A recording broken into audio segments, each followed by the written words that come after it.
자, 그러면 이번에는 좀 섹터를 좀 바꿔서 제약 바이오 섹터로 한번 넘어가 볼게요. 일단 전체 섹터 흐름은 어떻습니까, 지금? 제약바이오가 그러니까 지난주에 그 HLB 쇼크가 한번 나왔잖아요. 그랬죠. 예. 그래서 그때 그 HLB가 갑자기 그 금융 당국에서 뭐 조사를 받았다고 일단 인정은 했거든요. 허위 공신지는 그건 모르겠어요. 그거는 검찰에서 조사를 한다고 합니다. 미국 FDA에 그 HLB가 리보세라닙이라는 이제 항암 치료제를 이제 그 임상이 끝나고 제출했는데 거기서 나온 내용은 뭐냐면은 그 유의하지 않다고, 그러니까 효능이 그렇게 뭐 뛰어나지 않다라는 식으로 결론이 난 것 같은데 그거를 마치 이제 그 효능이 좋은 것처럼 포장을 해가지고 허위 공시했다. 투자자들을 좀 오해하게 만들었다. 이런 뉴스가 나와가지고 그날 이제 주가가 폭락을 해버렸죠. 그래서 지금 누구 말이 맞는지 모르겠어요. 회사에서는 뭐 아니다라고 언급하고 있는데 지금 검찰에서는 이제 조사를 들어갈 거예요. 그러면은 결국에는 누구 말이 맞을지는 재판에서 결론이 나겠죠. 그렇죠. 그래서 우리가 알 수는 없는데 어차피 이제 지나간 이슈니까 뭐 그건 어쩔 수 없는 거고. 근데 자꾸 이런 일들이 너무나 많이 발생해요. 코오롱 생명과학의 그 성분명 바뀐 거, 그 황당했던 사건 있죠. 그렇죠. 인보사. 말이 안 되는 거죠. 그 기업 규모에 비하면. 예, 거기다가 그 예전에 신라젠도 결국엔 그 팩사백이라는 항암제가 정말 많이들 기대를 하셨는데 결국 실패했고, 또 최근에 거짓말을 한 건 아닌데 오스코텍이라는 기업도 임상에서 통계적 유의성을 확보하지 못해서 급락했고, 한올바이오파마가 임상하다가 이게 부작용이 발생해가지고 또 임상이 중단됐어요. 자꾸 성공해도 모자를 판에 자꾸 이런 뉴스들이 나오니까 바이오 투자하신 분들이 진짜 바이오 안 되겠다. 너무 리스크가 크다. 이래 보니까 손이 안 나가는 거예요. 그럼 무슨 얘기냐면 들고 있는 사람들은 들고 있을 수 있는데 들어오는 사람이 없어요. 바이오 지금 내가 굳이 바이오를 지금 왜 사야 되지? 그렇지. 이 리스크가 있는데 그 제일 문제가 신뢰도의 문제예요. 자꾸 바이오 기업들이 저는 실패해도 된다고 생각해요. 아니 바이오라는 게 임상 확률이 임상 3상도 성공 확률이 절반도 안 돼요. 이거는 전 세계적인 기업 정말 뛰어난 기업들도 10개에서 많아야 2-3개 성공해요. 그 정도로 어려운 겁니다. 이 신약을 만드는 게. 그럼 비일비재하게 실패하는데 그거 뭐 인정할 수 있습니다. 근데 왜 거짓말을 하냐 이거예요, 자꾸. 그렇죠. 그러니까 사람들이 거짓말하는 거에 이제 진절머리를 내는 거죠. 그래서 저는 바이오라는 산업 자체는 분명히 우리 인류와 같이 가기 때문에 저는 되게 좋게 봐요. 바이오 없이 우리가 어떻게 삽니까? 이 고령화 시대에. 근데 한국 기업들한테 저도 더 당부드리고 싶은 거는 제발 거짓말 안 했으면 좋겠어요. 틀리면 틀린 대로 얘기하고. 그렇죠. 예. 만약에 임상 실패했어요. 그럼 거기에 투자한 주주분들이 책임지셔야죠. 뭐 본인의 책임이잖아요. 잘못 투자한 예, 거니까. 잘못 투자한 그건 어쩔 수 없어요. 근데 거짓말은 다른 문제예요. 그건 이제 속은 거니까. 네, 속은 거니까. 그건 주주를 기망하는 거예요. 진짜 전체 시장을. 그렇기 때문에 이런 일들은 좀 다시는 안 나왔으면 하는 바람이고, 저는 바이오 기업 중에도 지금 정말 좋은 기업들 많이 있다고 생각을 해요. 억울하게 빠진 기업들 많아요.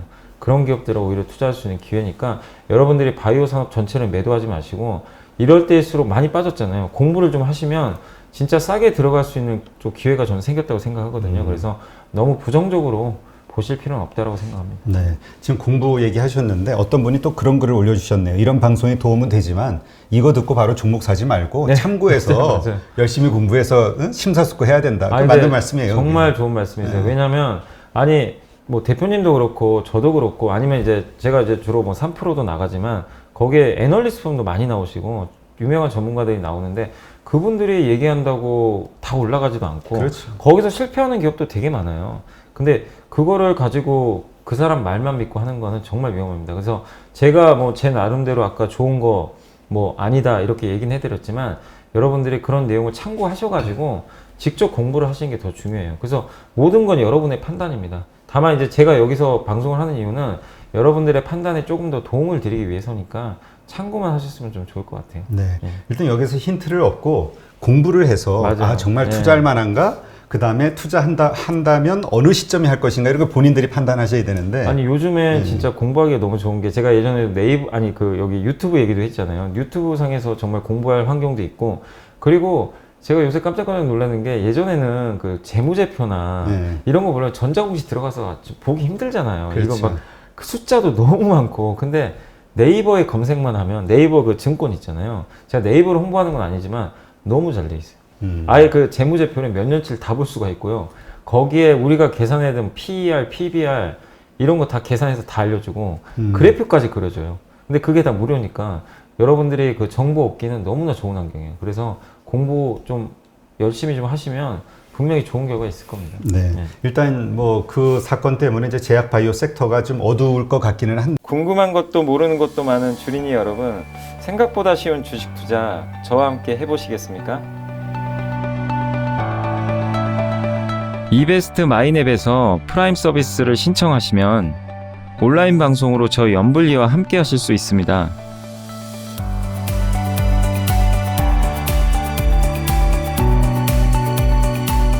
프라임 서비스를 신청하시려면 이베스트 마이넷 어플 설치 후 다이렉트 계좌 개설 메뉴에서 계좌 개설을 진행해 주세요. 다이렉트 지점 선택은 필수입니다. 마지막으로 이벤트 코드란에 연불리를 입력하시면 주식 상품권 10,000원을 화요일에 지급해 드립니다.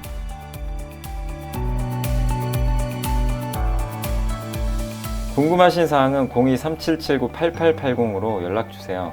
제가 여러분의 성공 투자를 끝까지 응원해 드리겠습니다.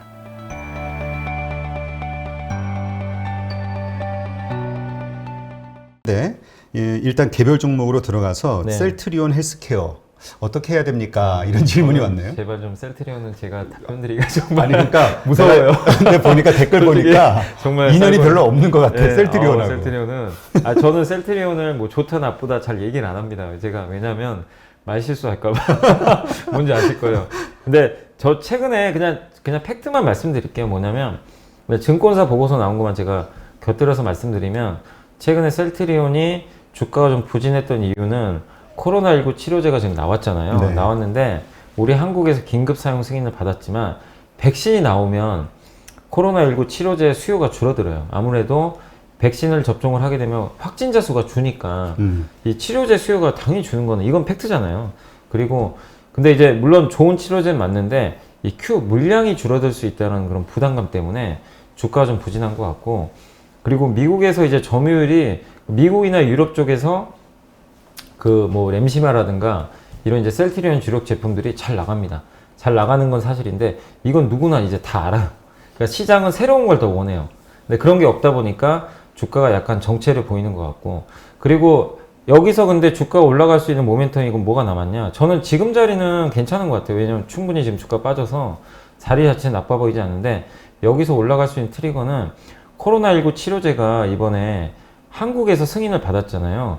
이게 유럽이나 미국에서 승인만 받으면 한번 주가가 또 급등할 수가 있어요. 왜냐면 한국보다 유럽과 미국의 확진자가 정말 많거든요. 근데 그 시장에서 만약에 치료제 승인이 딱 떨어지면 매출액이 점프를 해요.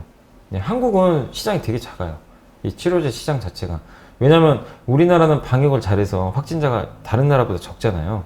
근데 미국이나 유럽은 어마어마하거든요. 그렇죠. 근데 여기서 긴급 사용 승인이 만약에 떨어지면 셀트리온과 셀트리온 헬스케어는 올해 실적은 정말 여러분이 생각하는 것 상상 이상으로 갈 수도 있어요. 그러면은 주가 크게 오르겠죠. 그래서 한번 셀트리온 헬스케어나 셀트리온 관심, 제약도 똑같아요. 제약도 좀 비슷한데 관심 있는 분들은 그렇게 보시고, 왜냐면 사실 셀트리온은, 그러니까 한마디만 더 말씀드리면 셀트리온이 그 제품을 만들고 셀트리온 헬스케어는 해외 판매 담당이에요. 셀트리온 제약은 국내 내수 판매입니다. 그렇게 보면 만약에 미국이나 유럽에서 승인 받으면 셀트리온 제약은 사실상 별 혜택은 없어요. 근데 되게 웃긴 게, 재밌는 게 뭐냐면 이 셀트리온하고 셀트리온 헬스케어가 어쨌든 급등하면 다 같이 가요. 이 삼형제는 무조건 다 같이 가버립니다. 그래서 그렇게 보면 제약은 또 이 주가 변동성이 크니까, 그래서 어쨌든 이 삼형제를 하나로 보시고, 어차피 올해 또 합병하거든요. 그런 관점으로 보면 해외 승인이 언제쯤 떨어질지 그걸 한번 여러분들이 좀 잘 기다려 보시는 게 지금은 중요할 것 같습니다. 네.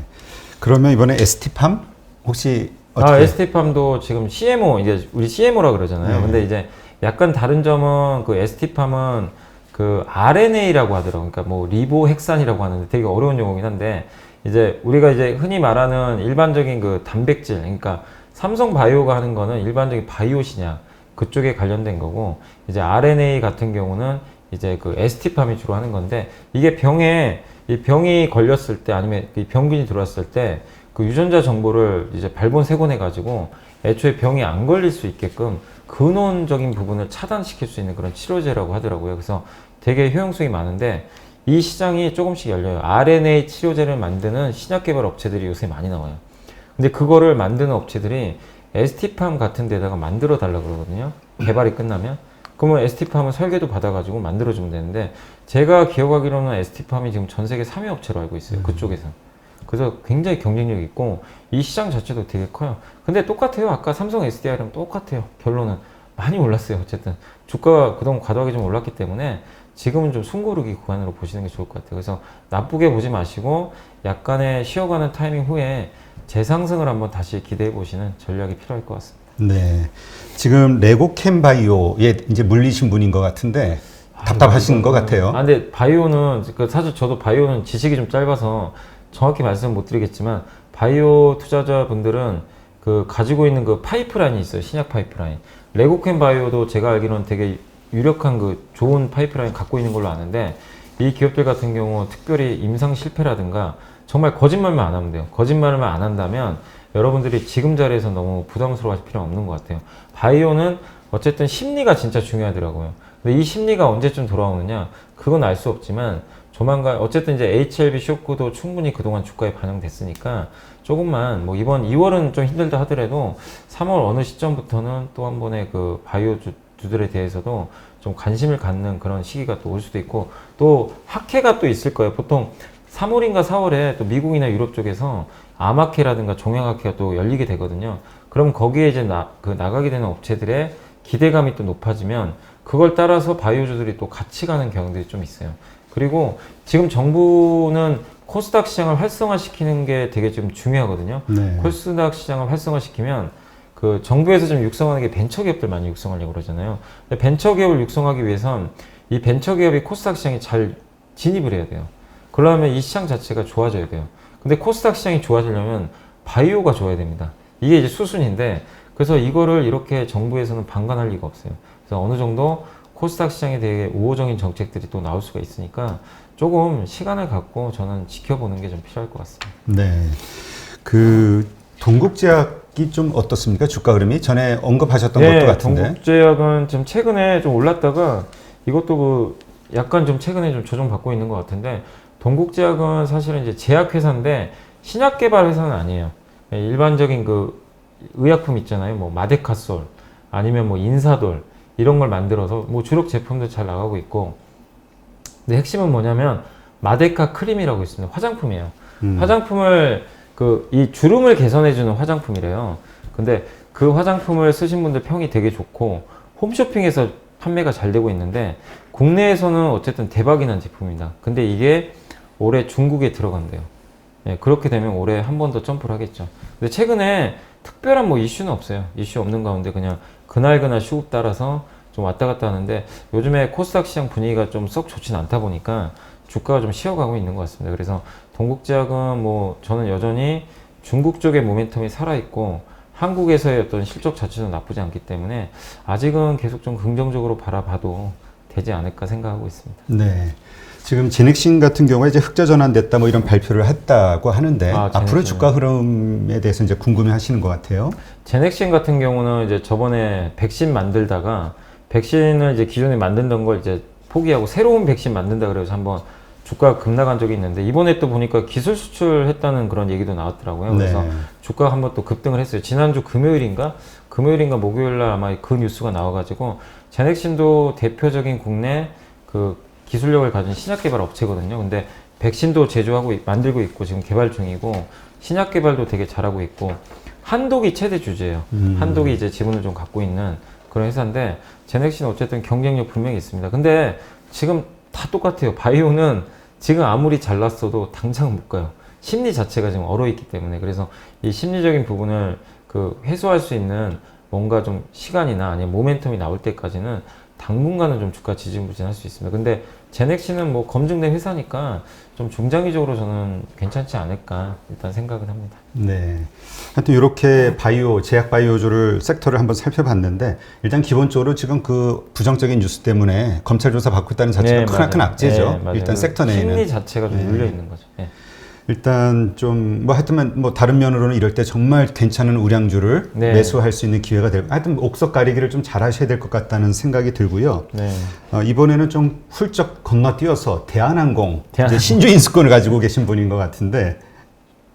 대한항공 같은 경우는 지금 이제 그 뭐라 그럴까요? 이제 유상증자 좀 이제 하다 보니까 주가가 유상자 하게 되면서 한번 좀 빠졌다가 또 최근에 많이 올라갔었어요. 그러다가 또 다시 좀 눌러주는 흐름들이 나오고 있는데, 지난달까지 주가가 지금 3만 원 한번 넘었다가 이번 달에는 좀 빠지고 있거든요. 그래서 좀 쉬어가는 그림으로 보고 있습니다. 그리고 권리락이 끝났고 유상자 이제 물량이 이제 들어오게 되면은 어느 정도 이제 그 물량 부담도 해소될 수 있으니까 저는 대한항공을 지금 자리에서는 나쁘게 볼 이유는 없는 것 같아요. 그리고 어차피 이제 아시아나항공을 인수를 했기 때문에 양사가 합병을 하게 되면 하나의 회사가 되거든요. 그러면 지금 우리나라 항공사들이 그 몇 년 동안 고생했던 게 경쟁이 너무 치열했어요. 그러니까 한마디로 대한항공, 아시아나항공뿐만 아니라 저가항공사가 기존에 있었는데 저가항공 많이 타고 다니셨잖아요. 그렇죠. 근데 거기다가 뭐 플라이 강원이라든가 세 개 회사가 또 추가가 돼가지고 아주 그냥 난리가 아니었죠. 근데 이 코로나19의 역설이라고 해야 될까요? 이 회사들은 사업도 지금 못하고 있고 몇몇 회사들은 지금 상대적으로 좀 심각한 상황이고, 거기다 아시아나항공 사실상 이제 대한항공이 합병을 하게 되고, 그러면 그 많던 회사들 중에 몇 개 회사만 딱 남아요. 근데 우리는 결국 여행을 갈 거란 말이에요. 언젠간. 그러면 이 대한항공이 그 과실을 대부분 따먹겠죠. 그래서 크게 보면 대한항공 나쁠 거 없습니다. 근데 최근에 어쨌든 빠지는 건 유상자 물량 부담, 주가 좀 올랐잖아요. 3만 원까지. 그 가격 부담. 거기다가 뭐 우리 이 항공주한테 또 악재가 하나 있잖아요. 유가 상승. 유가 오르면 아무래도 연료비가 좀 또 증가하니까 그거에 따른 약간의 부담감. 이게 맞물려서 단기적인 조정이 나오는 건데 큰 흐름은 전혀 문제 없다라고 좀 말씀을 드리겠습니다. 네. 지금 뭐 WTI가 60불 넘었죠. 네, 61, 2부 네. 뭐 이런 것 같은데. 근데 또 그런 전망 하시는 분들도 있더라고요. 이게 이제 사우디하고 미국하고 러시아하고 이게 증산, 이게 가격이 오를 때 증산. 왜냐면 돈들이 맞아요. 필요하니까. 실제 그 얘기가 나왔어요. 4월에 사우디가 증산한다는 얘기가 있어요. 그래서 원유는 지금 60달러 이제 넘어선 상태에서 아마 당장 급등은 좀 어려울 거예요. 근데 추세적으로 유가가 좀 상승을 하고 있는 건 사실이니까 예전처럼 뭐 유가가 50달러 밑으로 가고 그렇게 급락하기보다는 이 60달러 레벨에서 좀 약간 혼조세를 당분간 좀 보이지 않을까 생각하고 있습니다. 네. 자, 그럼 이제 대한항공 얘기가 나왔으니까 이번엔 한국항공우주. 한국항공우주. 이거 많이 듣던 종목인데요. 이거는 그러니까 한국항공우주를 여러분이요, 이렇게 생각하셔야 될 거예요. 이거는 나는 한국항공우주의 매출 비중의 거의 90% 이상은 방산입니다. 예. 그래서 나는 방산, 아시죠? 이게 우리 한국형 고등훈련기. 이거 뭐 미국에 예전에 수주도 하고. 근데 요새 수주 얘기가 전혀 없잖아요. 그렇죠. 그 주가 진짜 많이 빠졌어요. 그리고 돈도 잘 못 벌었고. 또 예전에 뭐 분식회계 얘기도 한번 나왔었고. 근데 분식회계는 이제 혐의 없는 걸로 그때 조사 보니까 나왔더라고요. 그래서 털어내긴 했는데. 근데 내가 이 기업을 방산으로 본다면 하실 이유가 없습니다. 특별히 지금 모멘텀이 없어요. 근데 매출 비중에 지금 4%인가 5%밖에 안 되거든요. 우주항공주로 인식을 하면은 오히려 이 한국항공우주는 투자할 매력이 전 있다고 생각해요. 왜냐면 지금 요즘에 일론 머스크 또 아마존의 제프 베이조스도 뭐 우주여행 지금 시작해야 된다 막 이렇게 인공위성도 띄우고, 지금 또 일론 머스크의 스페이스X는 기업 상장도 준비하고 있는 것 같더라고요. 그럴 정도로 좀 뜨겁고, 우리 한국에서도 중형위성 사업을 이제 시작을 해요. 정부 주도하에. 근데 이 위성을 지금 가장 잘 만드는 회사가 바로 한국항공우주입니다. 왜냐하면 정찰위성 같은 거 있죠, 군. 많은 분들이 그거 모르시더라고요. 이 회사가 직접 그걸 하고 있어요.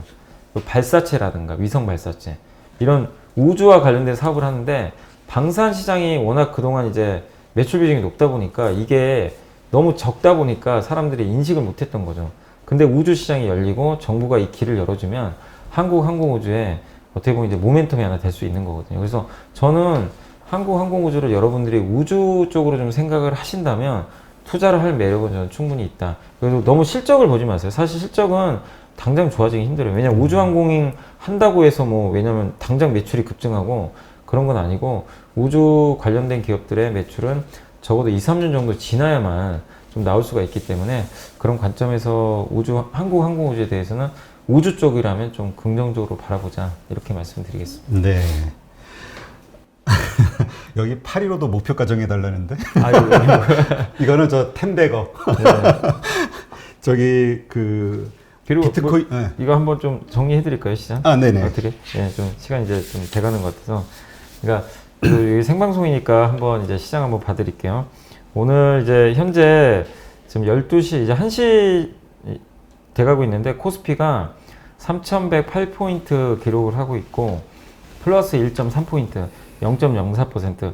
좀 아쉬우실 거예요. 아까 3,130까지 갔었거든요. 그랬다가 좀 밀려가지고 좀 아쉽고 코스닥은 지금 하락 반전해서 962포인트를 기록을 하고 있습니다. 그래서 마이너스 2포인트 일단 기록을 하고 있는데 그 원인은 오늘도 기관들의 매도가 너무 많아요. 기관들이 아까 연기금 매도가 많다 그랬잖아요. 네. 오늘도 분위기 보면 한 2,000원 이상 팔 것 같아요. 종가에는. 그래서 좀 많고 개인만 사고 있고 그리고 아까 이렇게 지수가 좀 밀렸던 배경은 이 중국의 그 단기 금리가 또 조금 올랐어요. 중국이 유동성을 풀지 않고 자금을 조금씩 회수하더라고요. 이러다 보니까 이제 긴축에 대한 리스크, 미국의 금리도 올라갔지만 중국 금리까지 올라가니까 약간 시장이 조금 부담감을 느껴서 그런 것 같고, 그 다음에 이제 오늘 그 시가총액 상위 종목 중에서는 하이닉스가 되게 좋은 편입니다. 미국의 마이크론이 신고가를 내니까 하이닉스가 연동돼서 좀 따라간 편이고, 다만 삼성전자도 뭐 오르긴 올랐지만 탄력은 약하고, 다만 오늘은 시장의 그 성장주 있잖아요. 금리가 오르면 확실히 성장주가 약해요. 네이버, LG화학, 그 다음에 뭐 셀트리온, 카카오 이런 기업들, 삼성 SDI 대부분 다 성장 기업들입니다. 그러니까 한 축인 그 성장 주도주들이 이 금리에 되게 민감하게 지금 움직이다 보니까 오늘 주가가 좀 약간은 그 지지부진하다. 근데 반대로 금융주는 좀 좋습니다. 아까 뭐 물어보신 대로 보험주가 좋고, 예. 그 다음에 오늘 보면 그 뭐 BJF 리테일 같은 이제 약간 이제 코로나19 소비재 기업들 있잖아요. 좀 회복되면 좋아지는 그런 기업들은 좋고, 신세계도 좋아요. 그러니까 한마디로 성장주는 좀 빠지고 기존에 부진했던 그 경기 민감주나 가치주는 좀 올라가는 그런 좀 대척점인데, 근데 시가총액이 성장주가 월등히 크잖아요. 그래서 지수가 좀 약간 부진하다 이렇게 말씀드리고 싶고, 코스닥 쪽으로는 오늘 약간 좀 약세가 나오는데 다행히 HLB는 오늘 좀 오르곤 있거든요. 한 3%. 근데 그 우리나라 이제 시가총액 2위죠. 코스닥 쪽에서 그 시젠이 지금 좀 최근에 주가가 안 좋습니다. 이 백신 그 진단키트 관련주인데 백신 나오고 나서부터는 좀 힘을 못 쓰더라고요. 근데 오늘도 한 4% 지금 급락을 하고 있어요. 그래서 이 부분이 코스닥 시장 주가에도 좀 상당히 부정적으로 작용하고 있는 것 같아요. 그래서 코스닥 시장의 대부분의 바이오 기업들, 또 IT 기업들이 오늘은 다 일제히 그 매물이 나오면서 대부분은 조정을 받는 그런 모습입니다. 그래서 코스닥은 바이오 기업들의 투자 심리 좀 아직까지는 악화되는 게 주가에는 좀 부정적으로 작용하고 있다. 이렇게 말씀을 드리겠습니다. 그래서 전체적으로 보면 시장은 좀 약간 지금 사실 좀 안타까운 게 대만이나 미국 증시 요즘에 흐름 너무나 좋고 일본마저도 좋은데 한국만 유독 진짜 약해요. 그런 부분들은 좀 아쉬우시겠지만 지금은 약간 과열을 시키는 그런 과정으로 생각하시면서 너무 스트레스 받지 마시고, 여러분이 가지고 계신 기업들 큰 흐름에만 문제 없으면 저는 개인적으로 좀 보유하시는 전략 필요할 것 같고, 그 이런 얘기를 많이 하세요. 1월 달에 개인들이 너무 많이 샀잖아요, 사실. 근데 2월 들어서 많이 안 사고, 그렇죠. 거래 대금이 감소하니까 이거 이제 시장 끝난 거 아니냐, 이렇게 좀 안 좋게 보시는 분들이 있는데, 저는 오히려 그래서 좋게 봐요. 왜냐면 아니 어떻게 매달 거래 대금이 계속 터져요. 그거는 진짜 과열이거든요. 근데 이번 달마저 거래 대금 터지면 이건 진짜 오히려 조심해야 된다고 저는 생각해요. 근데 적어도 이번 달 3월 달까지 거래 대금을 줄이면서 식혀가는 과정이 나오면 개인들도 사실 너무 많이 사는 게 지금 바람직한 건 아닙니다. 영원히 살 수 있는 것도 아니고. 그래서 지금 한두 달 정도의 소강면 거래 대금이 감소하는 구간, 이 기간 조정이 어느 정도 잘 끝나면 또 한 번의 레벨업 되는 흐름이 나올 수 있다고 보고 있기 때문에 지금 2월 달에 거래 대금 감소 현상에 대해서 너무 그거를 여러분들이 그냥 표면적으로 부정적으로 바라보실 필요는 없지 않을까, 그렇게 좀 마지막으로 말씀을 드리겠습니다. 네. 네, 지금 인플레이션에 대한 우려가 커지고 네, 있는 것 같아요. 네. 그러니까 요즘 주가가 이제 지지부진하고 횡보를 보이고 있는데, 혹시 이면에는 이게 반영되는 거 아니냐 이런 걱정하는 분들도 있는데, 이번 주 제롬 파월 연준 의장의 청문회가 중요하다 이런 얘기가 네. 있네요. 네, 그러니까 요새 뭐 인플레 우려, 그러니까 인플레가 발생하면 당연히 물가 오르니까 금리가 이제 정책 금리가 올라가서 긴축이 발생하지 않을까. 이거에 대한 이제 트라우마들이 자꾸 있는 것 같아요. 예전에도 2013년도에도 그랬고, 그 테이퍼링이라 그러잖아요. 이제 수도꼭지를 잠그는 그게 사실은 긴축은 아닌데 이제 푼돈을 조금 줄여보다 보니까 그때 증시가 이제 놀랬고 그 당시에 이제 트라우마들을 다 갖고 계세요.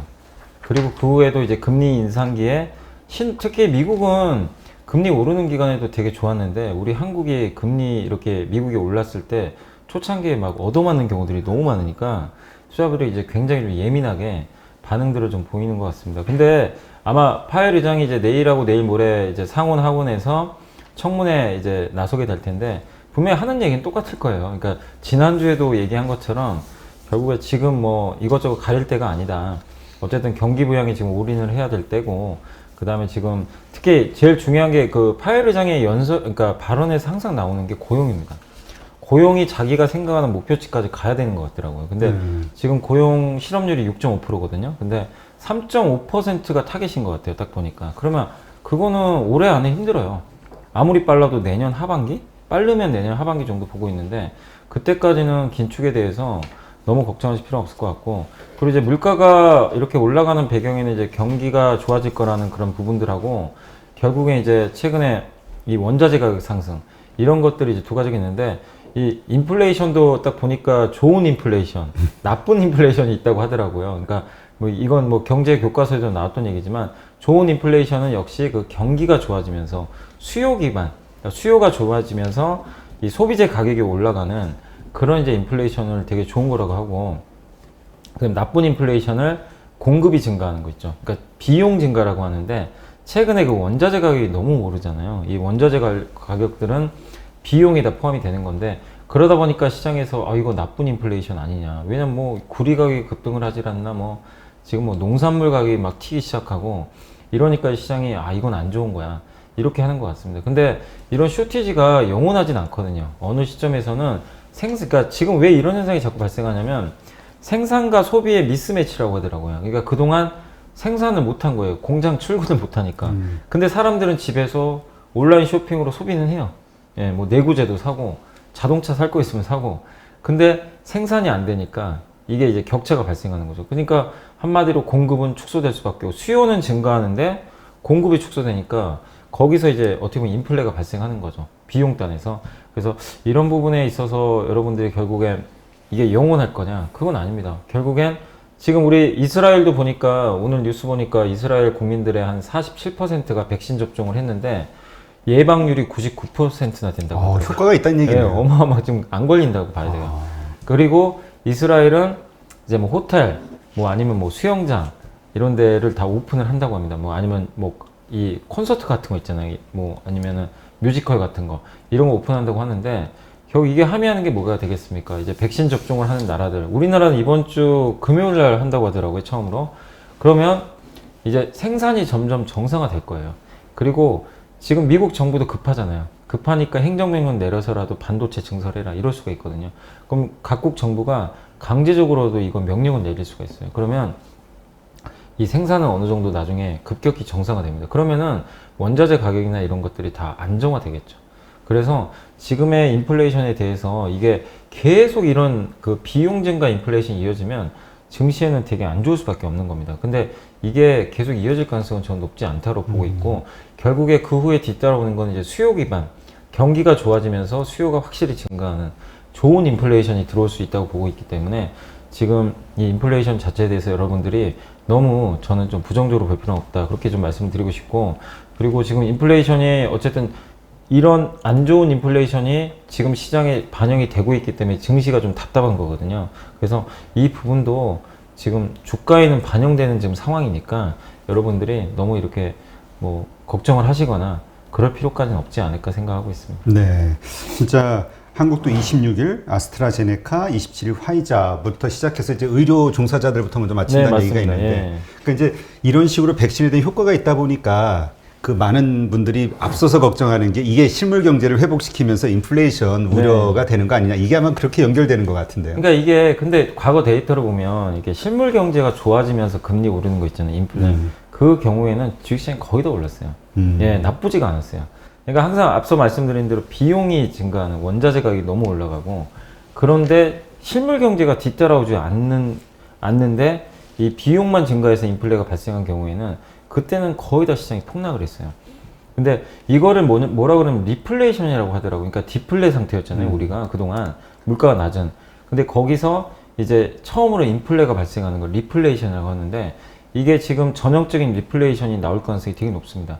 리플레이션은 결국에 경기가 좋아지면서 조금씩 개선되면서 수요가 증가하면서 인플레가 발생하는 건데 지금 그런 조건이 조만간 나올 가능성이 굉장히 높아졌어요. 그럼 거기에 대해서 너무 걱정하지 말자는 거죠. 그리고 금리가, 그러니까 어쨌든 금리라는 거는 뭐 여러 가지 이유가 있겠지만 물가와 경기를 따라가잖아요. 근데 경기가 좋아지는 속도가 가파르다면 금리가 올라도 그걸 상쇄할 수가 있어요.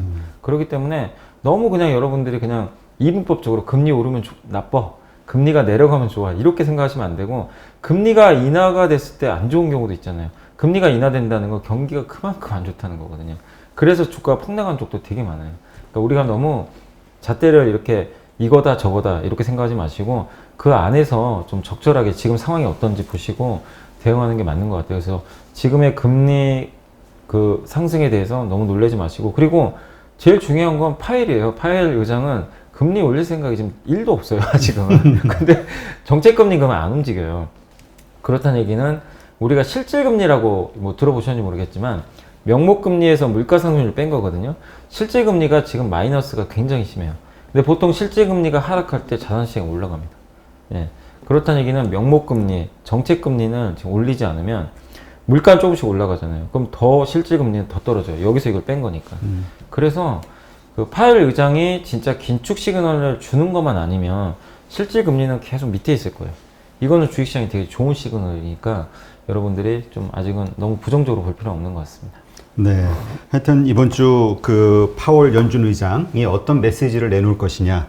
그것이 우리의 그 뭐라 그럴까 불안을 잠재우는 시간이 될지 조금 더 네. 불안할지. 근데 뭐 거의 예상하는 게 이제 잠재우는 시간이 되지 않을까 이렇게 예상을 하는데 네. 한번 확인하시기를 부탁드리고요.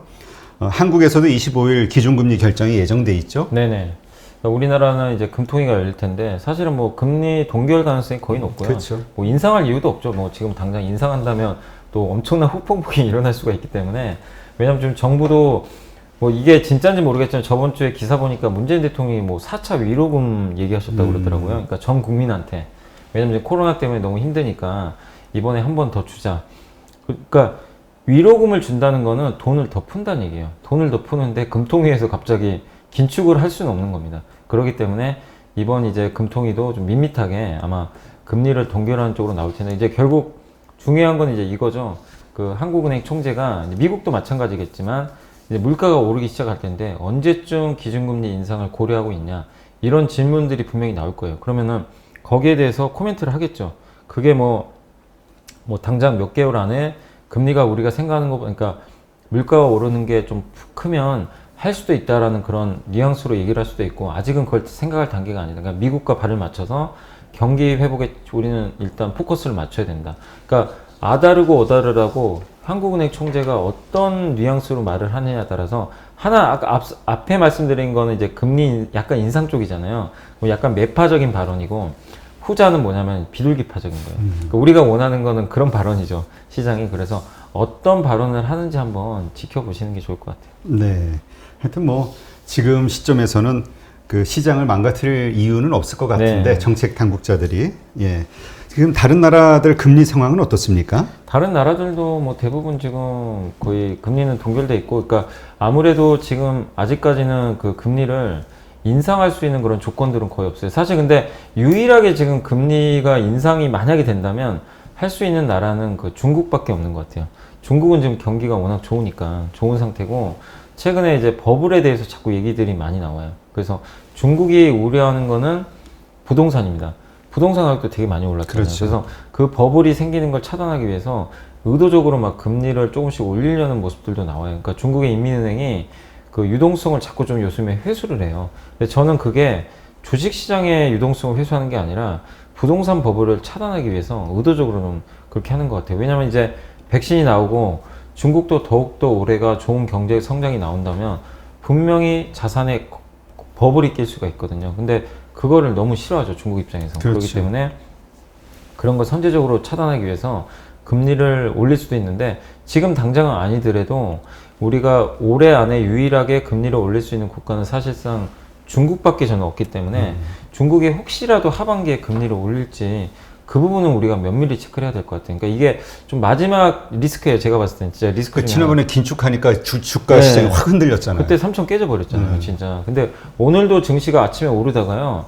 아까 10시 넘어서 중국의 그 유동성, 그러니까 채권 만기가 돌아오는 거를 회수를 하거나 더 풀어주는데 채권 만기하는 거 뭐 예를 들면 그러니까 1,000위안이라고 치면 그러면 이제 그 정책 당국에서 그거를 이제 조이거든요. 조였다 폈다 하는데 그거를 뭐 800위안만 준다거나 이러면 이제 200위안 정도의 유동성이 흡수되는 건데 뭐 예를 들면 이제 그런 식으로 조절을 하는데 돈을 생각보다 시중에 덜 풀어버린 거예요. 그러니까 이 단기 금리가 살짝 올라가더라고요. 그러면서 그 아니나 다를까 코스피가 꺾여버려요. 그러니까 이게 요새 되게 민감해요. 왜냐면 금리가 예전에는 아유 어차피 안 오른 거 그거 좀 해봐야 뭐 하겠어 이 생각을 하는데 요즘에 미국 금리도 자꾸 튀고 이러니까 중국의 금리에 사람들이 되게 민감하게 반응을 해요. 그래서 지금 당장 금리 인상 아니더라도 하반기엔 진짜 중국의 금리 인상이란 복병은 남아 있으니까 그게 좀 한번 하반기에 체크를 해봐야 될 좀 리스크 요인인 것 같습니다. 네, 사실 미국보다 그 중국 쪽 금리 상황을 그다음에 긴축하는지를 맞아요. 지켜봐야 네. 된다는 얘기도 있죠. 네네. 네. 지금 어떻습니까? 이러한 전반적인 시점 하에서 우리가 뭐 섹터 구분하지 않고 지금 이런 행보를 보이고 있는 이 상황에서 투자를 하는 게 맞느냐? 요즘 뭐 워낙 투자자들이 새로 늘어나니까 뭐 적금까지 깨서 들어오는 네. 뭐 그런 상황이냐, 좋은 상황이냐 어떻게 보세요? 저는 아니까 주식 투자를 이게 하시는 분들 입장에서 사실 이제 대부분이 그 돈을 벌려고 하시는데 또 그거 말고도 하나가 더 있습니다. 뭐냐면 내 재산을 지키기 위해서. 그렇죠. 그러니까 이게 왜 이 말씀드리면 주식하는데 무슨 재산을 지켜? 왜냐면 위험 자산인데 무슨 얘기냐면 그 우리가 그냥 현금을 그냥 만약에 뭐 이렇게 내 옷장에 보관을 한다거나 은행에 보관해 놨을 때 은행에 보관하면 그래도 이자라도 좀 나오지만 지금 뭐 옷장에 보관하면 그냥 그대로 현금이잖아요. 그러니까 사실상 제일 가치가 없는 행위고 그 다음에 은행에 보관해도 예전에는 금리가 10% 넘을 때도 있었으니까 근데 지금은 금리 1%가 안 된단 말이에요. 근데 물가 상승률 앞으로 그거보다 더 많이 올라갈 거예요. 그러면 현금의 가치는 지금 1억 원이 5년 후에 1억 원이 아니잖아요. 누구나 그렇죠. 예상할 수 있어요. 무조건 까먹게 돼 있습니다. 그렇다는 얘기는 이 현금을 다른 데로 돌려야 되거든요. 이걸 바꿔야 내 자산이 지켜져요. 근데 그게 부동산도 될 수 있고 펀드가 될 수도 있고 비트코인도 될 수도 있는 거예요. 사실은 금도 될 수 있고 근데 우리 한국에서 지금 사실상 지금 비트코인이 뭐 핫하긴 하지만 부동산 투자는 지금 사실상 거의 너무나 뭐 어려워진 상황이고 그렇죠. 사실상 거의 끝물이라고 보통 생각들 하죠. 그리고 진입 장벽이 너무 높아져 버렸잖아요. 이제 금액 자체가 뭐 서울 아파트가 기본이 다 10억 원이 넘어가 버리니까 그리고 신용 대출까지 조여 버리니까 접근성이 떨어져요. 그럼 선택할 수 있는 선택지가 별로 없어요. 금에 투자할 거냐, 비트코인이냐, 주식이냐. 근데 우리 한국에서 그래도 좀 검증된 건 주식이니까 좀 그나마 나은 게 이제 주식 쪽이니까 이쪽으로 들어가서 내 자산을 보호하는 거죠. 그래서 주식 투자는 저는 당연히 해야 된다 이렇게 보고 있어요. 다만 그 안에서 인플레이션을 해지한다는 이제 용어들을 많이 쓰는데 그 물가가 올라갈 때 내 자산이 줄잖아요. 그걸 방어하기 위해서 주식 투자를 하려면 정말 성장하는 기업을 사야 돼요. 이게 가치가 떨어지는 기업, 성장 못하는 기업은 현금하고 똑같아요. 계속 또 같이 떨어져요.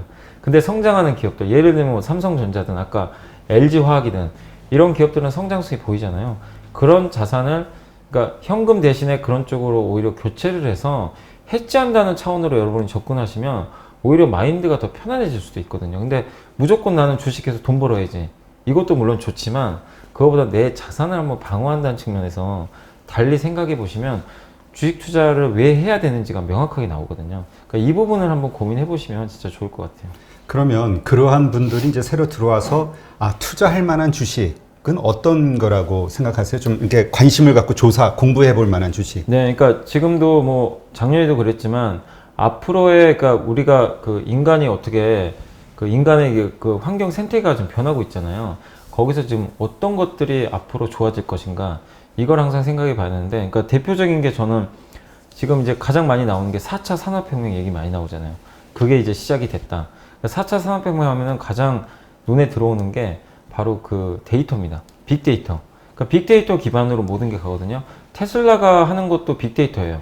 많은 이제 그 주행 데이터 이런 것들을 확보해서 자율주행 서비스를 이번에 만들어서 그 거의 1,000만 원에 가까운 돈으로 판매를 하고 있고 그다음 뭐 그런 걸 또 구현하기 위해서 인공위성까지 써가지고 데이터들을 이제 모으고 있거든요. 그래서 빅데이터 시장이 앞으로 이 4차 산업혁명을 주도할 수밖에 없는 게 모든 게 다 데이터화 되거든요. 여러분이 가지고 있는 이제 금융자산도 아니면 여러분이 가지고 있는 뭐 어떤 뭐 여러 가지 대출에 관련된 부분들, 예금 계좌 이런 것들이 과거에는 내가 각각의 은행 계좌 하나하나 들어가서 봐야 되는데 요즘에는 뭐 토스나 카카오페이나 네이버 이런 데 들어가면 모든 게 다 조회가 가능하고 그런 데이터를 기반으로 해서 네이버나 카카오 같은 회사가 추천도 해줘요. 뭐 여러 가지 상품들 같은 거. 그런 시대가 이제 시작이 됐어요. 그러니까 모든 게 데이터로 말하는 시대가 좀 됐기 때문에 거기에 연관된 기업들이 뭔지 한번 여러분들이 면밀하게 공부를 해보시면 진짜 좋을 것 같아요. 그러니까 이 시장이 데이터 산업은 커지는 건 누구나 알고 있잖아요. 그런 쪽하고 그 다음에 거스를 수 없는 대세가 친환경 아닙니까? 그렇죠. 친환경은 여러분이 하기 싫다고 해서 못하는 게 아니라 이제 해야 돼요. 무조건 가야 되는 그림인데 옛날에 석유 시대가 시작된 것처럼 친환경 시대가 이제 시작되거든요. 그러면 이게 지금 요즘에 워낙 많이 올라서 주가가 좀 쉬어가는 건 인정을 하지만 단기적으로 쉬어가겠죠. 근데 이 산업 전체 사이클은 앞으로 10년, 20년, 30년 가는 사이클이거든요. 그럼 여기서 정말 좋은 기업들을 여러분들이 잘 발굴해 내신다면 여러분들 부가 정말 증진될 수 있거든요. 그래서 당부드리고 싶은 건 너무 짧게 보지 마시고 지금 당장 다음 달에 좋은 거, 내일 좋은 거 볼 게 아니라 빅사이클이 뭔지를 한번 고민을 해보세요. 빅사이클이 도대체 뭔지. 요새 뭐 메타버스 얘기도 많이 나오더라고요. 그 초등학생들이 가상세계에서. 근데 그것도 우리가 그냥 저거 초등학생들이 하는 건데 뭐 별게 있겠어? 나중에 어른들도 할 수가 있는 거예요. 그 시장이 커지고 있기 때문에. 유튜브도 예전에 조금만 소수가 보다가 전 세계가 다 보는 채널이 됐잖아요.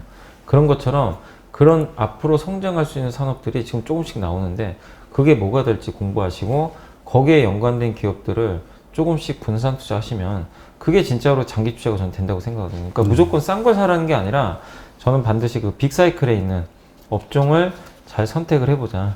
그런 말씀을 좀 드리고 싶습니다. 그러한 업종에 해당되는 종목들이, 그러니까 그 투자하라고 말씀을 드리는 게 아니라 좀 네. 떠오르는 종목들이 말씀해 주실 수 있는 게 있으면 좀 해주시면 네. 그거를 참고로 비슷한 종목들 공부할 수가 있겠죠. 예, 그러니까 일단은 이제 아까 말씀드린 대로 뭐 4차 산업혁명 관련해가지고 빅데이터 하면은 이제 대표적인 게 예를 몇 개만 들면 우리나라에 뭐 네이버, 카카오 당연히 들어가고요. 거기다가 이제 그 신용평가 기관들이 있어요. 뭐 나이스 평가 정보라든가 이게 다 여러분의 금융 데이터들을 많이 갖고 있거든요. 그렇죠. 그런 회사들, 뭐 나이스 DNB도 있고, 뭐 이크레더블 이런 기업들도 있는데 그게 여러분들의 금융 데이터를 다 가지고 있습니다. 그런 기업들하고 그 다음에 이제 그 각 이 대기업들 보면 계열사가 있죠. 뭐 삼성 SDS, 포스코 ICT, 롯데정보통신 이 회사들이 하는 게 클라우드 서비스래요. 거기서 각 기업체, 그러니까 자기 기업들의 그 직원들의 빅데이터를 다 가지고 있어요. 그걸 활용해서 여러 가지 사업을 할 수가 있기 때문에 굉장히 긍정적이고 그래서 이런 빅데이터를 하는 기업들이 주변에 찾아보면 되게 많아요. 또 그 비즈니스 원이라든가 아니면은 뭐 인크로스 같은 기업. 비즈니스 원은 뭐냐면 전자세금 계산서 만드는 업체예요. 전자세금 계산서에 거래처 내역이 다 들어가요. 그렇지. 이 회사가 진짜로 하고 있는 게 그걸 기반으로 해서 그 고객사들한테 그 거래처 있죠. 거래처의 뭐 위험성 이런 것들도 빅데이터 다 제공을 한대요. 예. 그리고 인크로스는 뭐냐면 SK텔레콤이 자회사인데 SK텔레콤의 고객들 있죠. 고객들의 성향을 파악을 해가지고 이 사람은 지금 가전제품을 살 때가 된 것 같다. 아니면 이 사람은 컴퓨터를 살 때가 될까 문자를 딱 보내요. 그래서 이 제품이 할인합니다. 이런 식으로 데이터를 싸줘요. 그러면 SK텔레콤 거기 문자를 보고 이거 내가 지금 컴퓨터 필요한 거 어떻게 알았지? 그래가지고 이게 할인 문자가 떠요. 뒷조사를 하고 있어요. 그러니까 이제 이게 빅데이터가 인공지능이 어떻게 돌아가는지 모르겠지만 그런 걸 해서 광고를 하고 있어요. 그러니까 이런 기업들이 많지는 않더라도 속속들이 지금 나오고 있거든요. 그러니까 그런 게 대표적이고 또 친환경은 뭐 아까도 제가 라이브에서 다 상담해드렸지만 뭐 하나솔루션 같은 태양광 이건 너무 뻔하긴 한데 뭐 태양광 회사, 풍력 회사 또 수소 관련주들 수소하면 또 우리 현대차가 잘하잖아요. 뭐 그것도 있을 수가 있을 거고 또 환경과 관련된 게 뭐가 있죠? 그 이산화탄소 같은 거 적게 배출하게 만드는 기술들 가지고 있는 또 플라스틱이 지금 썩지 않잖아요. 그 썩는 플라스틱을 만드는 기업들도 있어요. 예. 그런 기업들은 당연히 앞으로 각광을 받겠죠. 이 시대에. 그러니까 이런 빅사이클에 올랐던 기업들이 주변에 찾아보면 우리 한국 기업들이 다수 포진하고 있으니까 여러분들이 한번 좀 공부해 보시면 좀 좋을 것 같습니다. 네, 알겠습니다. 이런 주식들에 바로 투자하시라는 게 아니라 이런 것을 바탕으로 한번 공부해 보시라는 이야기입니다. 바이든 정부가 들어서면서 이제 전 세계 동맹 관계를 강화시키면서 중국에 대한 압박을 좀 할 것이다 이런 예상들이 나왔었는데 지금 행보를 보니까 이렇게 흘러가는 것 같아요. G7 정상회의도 그렇고. 일단 이제 동맹과 관련해 가지고는 그러니까 바이든 행정부는 트럼프랑은 확실히 선은 다른 것 같아요. 트럼프는 본인이 다 알아서 하는 스타일이고 본인이 뭐 새벽에 트위터도 날리고 혼자 알아서 그리고 되게 그냥 각계급파 같아요. 자기 혼자 그냥 다 동맹국이고 뭐고 뭐 한국이 도와주고 뭐고 신경도 안 쓰고 나는 너네 팬다. 그리고 그러니까 보면은 그 혼자서 여러 국가랑 막 싸우는 스타일이잖아요.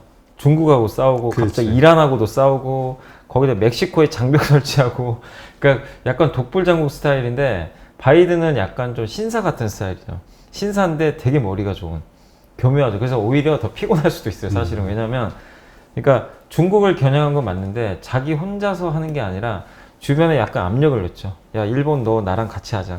한국에도 그런 건지 제가 모르겠는데 우리 한국 정부도 제가 좀 걱정되는 게 이게 미국 정부에서 그런 식으로 나오면 정말 골치가 아플 거예요. 그렇죠. 왜냐면 중국의 경제를 생각하면 중국도 같이 가야 되는데 또 정치적으로는 미국과 이해관계가 있으니까 이걸 버릴 수도 없고 그럼 중간에 껴가지고 입장이 되게 곤란해요. 그러니까 우리나라가 그 전에 사드 리스크가 터져가지고 그랬죠. 진짜 고생했잖아요.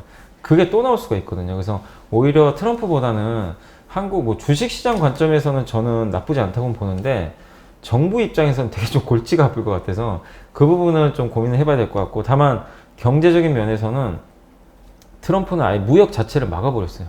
야 하지 마. 그래가지고 무역 규모가 줄어드니까 거기다 관세 때리니까 당연히 규모가 축소되잖아요. 근데 바이든은 그런 건 아니에요. 그런 주의는 아니고 무역은 허용을 해줘요. 어느 정도. 다만 특정 대상을 거론해가지고 거기를 각각 약간은 그 제재를 들어가는 것 같아요. 그러니까 화해이면 화해.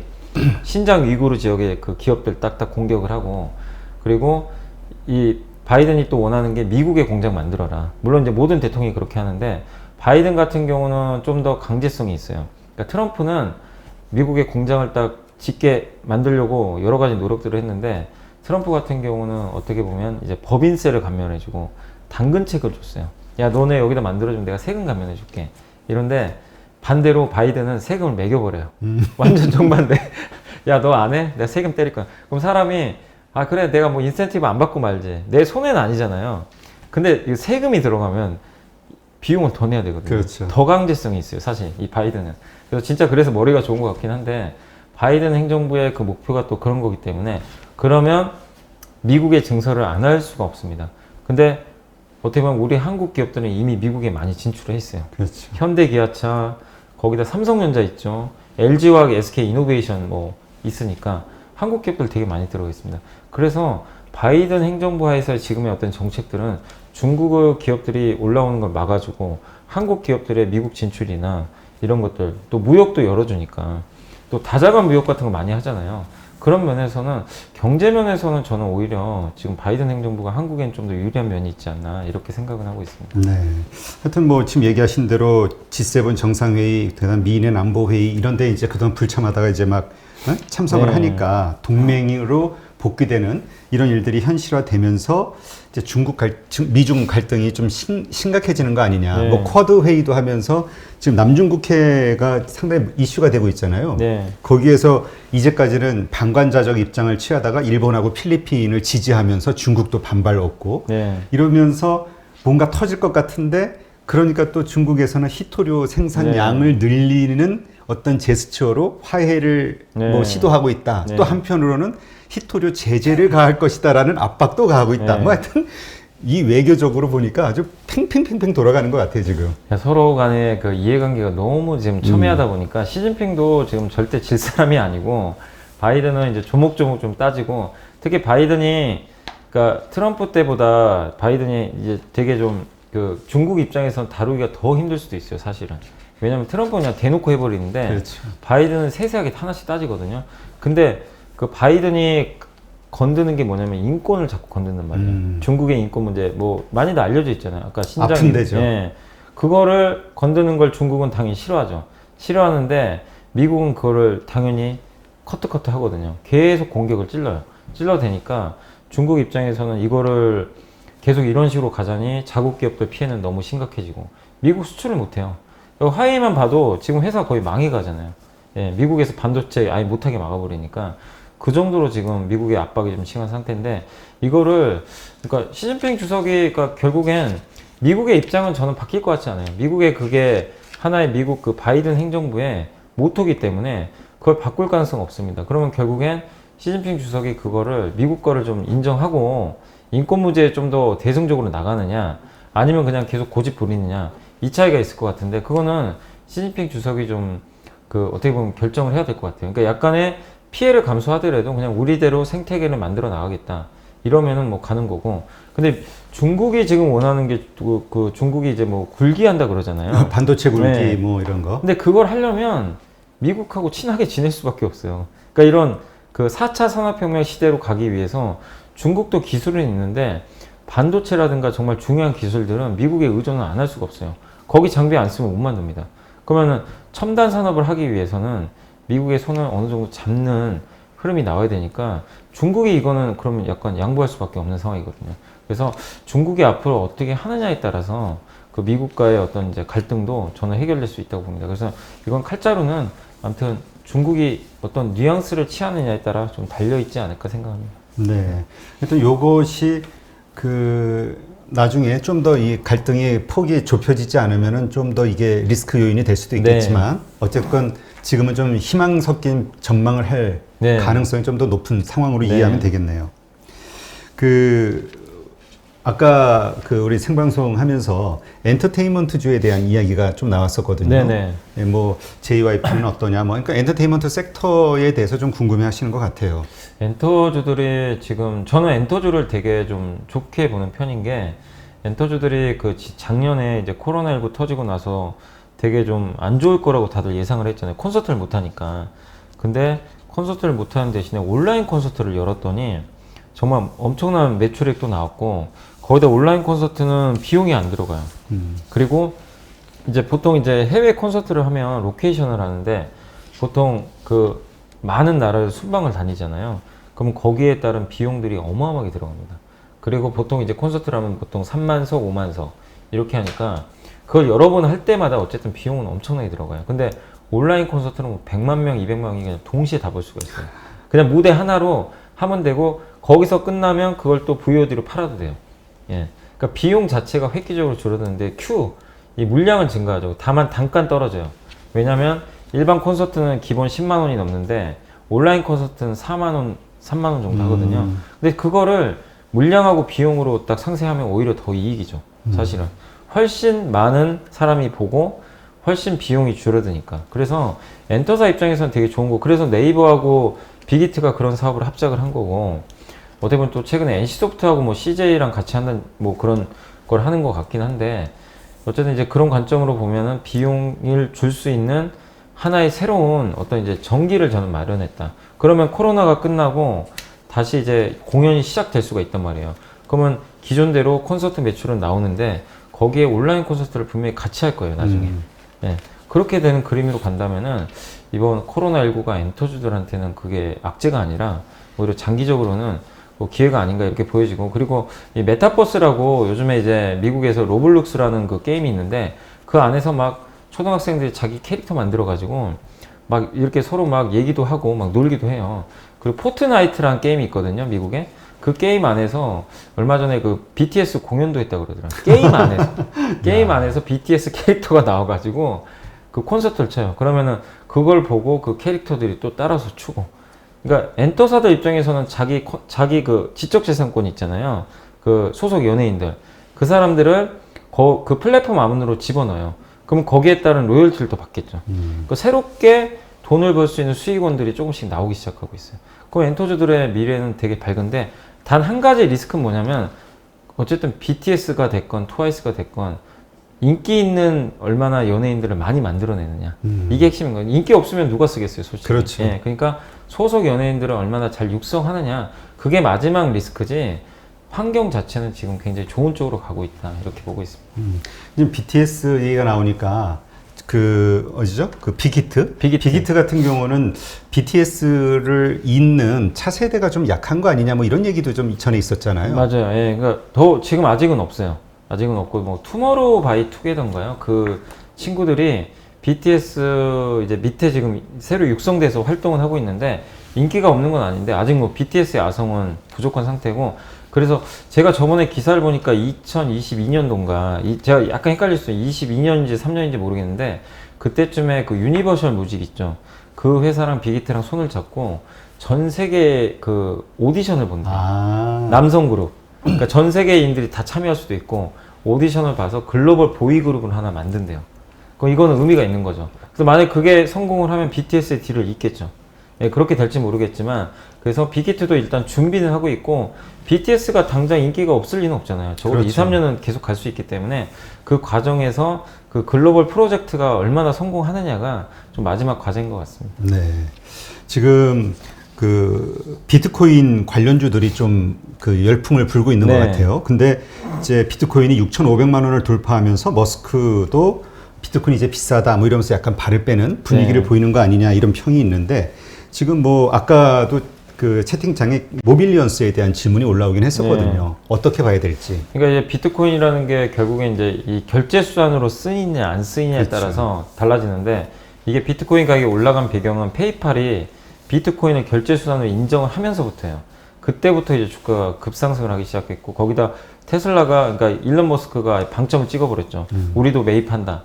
그리고 나서 주가 올라가는데 왜 갑자기 올라가고 나서 무슨 단타할 것도 아닌데 왜 갑자기 이제 비싸다라고 좀 말을 바꾸는지 모르겠는데 어쨌든 비트코인이 이제는 실물 자산으로 인정을 받을 수 있는 위치까지 좀 오게 된 거예요. 그러니까 옛날에는 아무도 거들떠도 안 보고 그냥 저게 무슨 자산이야.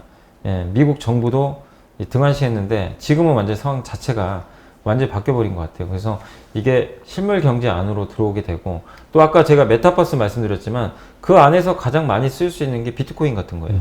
예, 전자화폐. 이런 것들이 앞으로도 많이 쓸 수 있는데 그렇게 되면 결국 전자결제 관련 기업들이 더욱더 성장할 수 있는 그런 룸들이 만들어질 수가 있는 거거든요. 그래서 이 비트코인과 관련해가지고 우리 한국의 뭐 아까 KG 모빌리언스도 그렇고 뭐 다날이나 이런 몇몇 업체들이 충분히 수혜를 받을 수 있고 그 기업들이 미국의 페이팔을 따라가지고 그 비트코인을 도입할 수도 있는 거거든요. 그래서 비트코인에 대해서는 여전히 저도 뭐 옛날엔 저도 되게 부정적으로 봤어요. 근데 지금은 이거를 뭐 저는 뭐 비트코인을 하진 않지만 비트코인은 자산에 대해서 이미 이렇게 그 시가총액도 엄청나게 커진 상태고 하기 때문에 이제는 좀 시장도 또 그동안 이거를 인정하지 않았던 분들도 이제는 조금씩은 인정해야 되는 그런 시대로 좀 바뀌고 있는 건 사실인 것 같습니다. 네.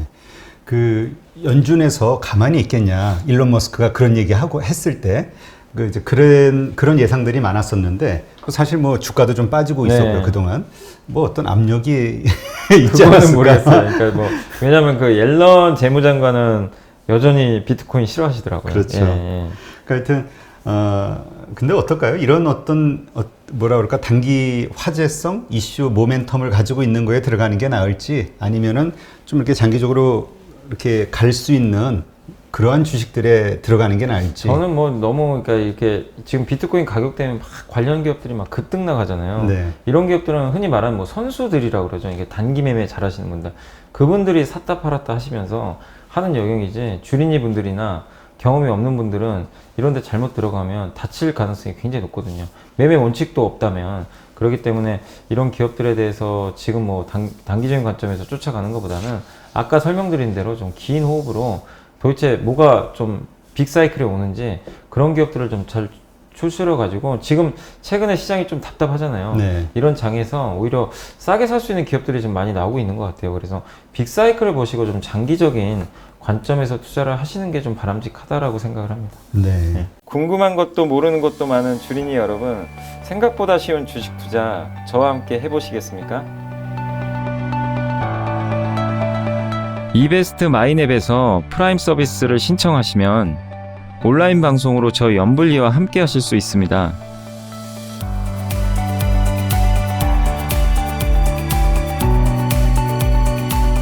프라임 서비스를 신청하시려면 이베스트 마이넷 어플 설치 후 다이렉트 계좌 개설 메뉴에서 계좌 개설을 진행해 주세요.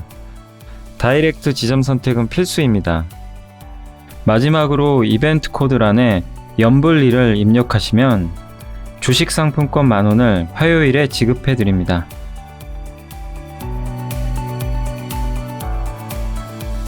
궁금하신 사항은 02-3779-8880으로 연락주세요. 제가 여러분의 성공 투자를 끝까지 응원해 드리겠습니다.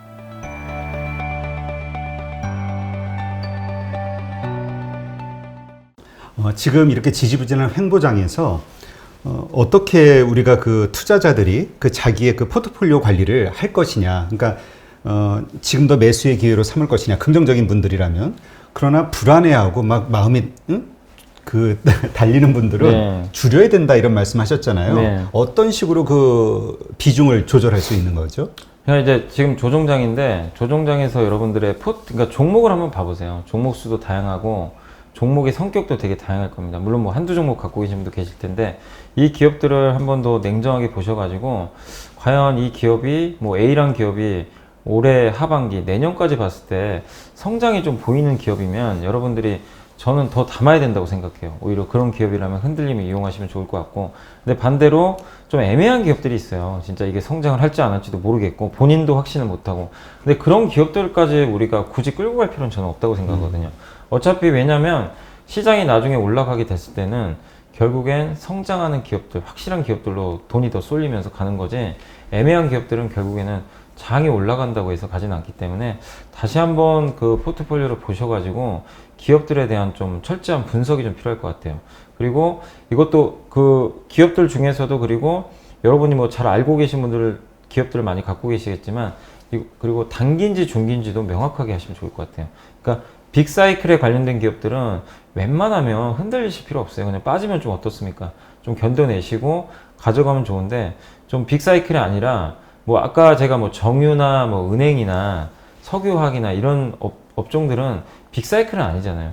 어떻게 보면 좌초자산이라고 볼 수 있는데 당장 안 좋아진다는 건 아니지만 큰 흐름으로 봤을 때는 점점 이제 그 성장을 못하는, 아무래도 좀 정체된 사이클인데, 그런 기업들을 내가 갖고 있는데 수익이 좀 났어요. 뭐 10에서 20%. 그러니까 그런 기업들은 짧게 하시면서 내가 목표 수익률을 확실히 잡고 가는 거죠. 그래서 확실하게 포트를 단기냐 중기냐, 그러니까 이 종목은 단기다, 이 종목은 중기다, 이걸 명확하게 일단 좀 구분을 하시고, 그 다음에 그 안에서 성장 산업이냐 아니면 좀 약간은 내가 잘 모르는 산업이냐, 이것도 잘 구분을 하셔가지고 면밀하게, 그러니까 마치 뭐 의사가 수술하듯이 진짜 해부를 하셔야 될 것 같아요. 지금은 면밀하게. 왜냐하면 강세장에서는 상관이 없는데 약세장에서는 이런 것들이 되게 그 웬만한 종목들이 다 빠지는데, 그 상황에서 좋은 기업들이 나중에 약세장이 끝날 때 훨씬 빠른 그 복원력을 보여주니까 여러분들이 다시 한번 좀 포트폴리오 점검을 해 주시면 좋을 것 같습니다. 네, 알겠습니다. 하여튼 이런 것들 잘 참고하셔서 새로 들어오시는 분들도 그렇고, 뭔가 지금 그 시장이 어렵게 느껴지시면서 어떻게 대처할지 좀 방황하시는 분들은 이렇게 잘 그 따라서 대응하시면 되지 않을까 싶네요. 일단 지금 많은 분들이 삼성전자가 네. 배신하는 거 아니냐 이런 얘기를 해요. 까지는 아닌 것 같고요. 아직은.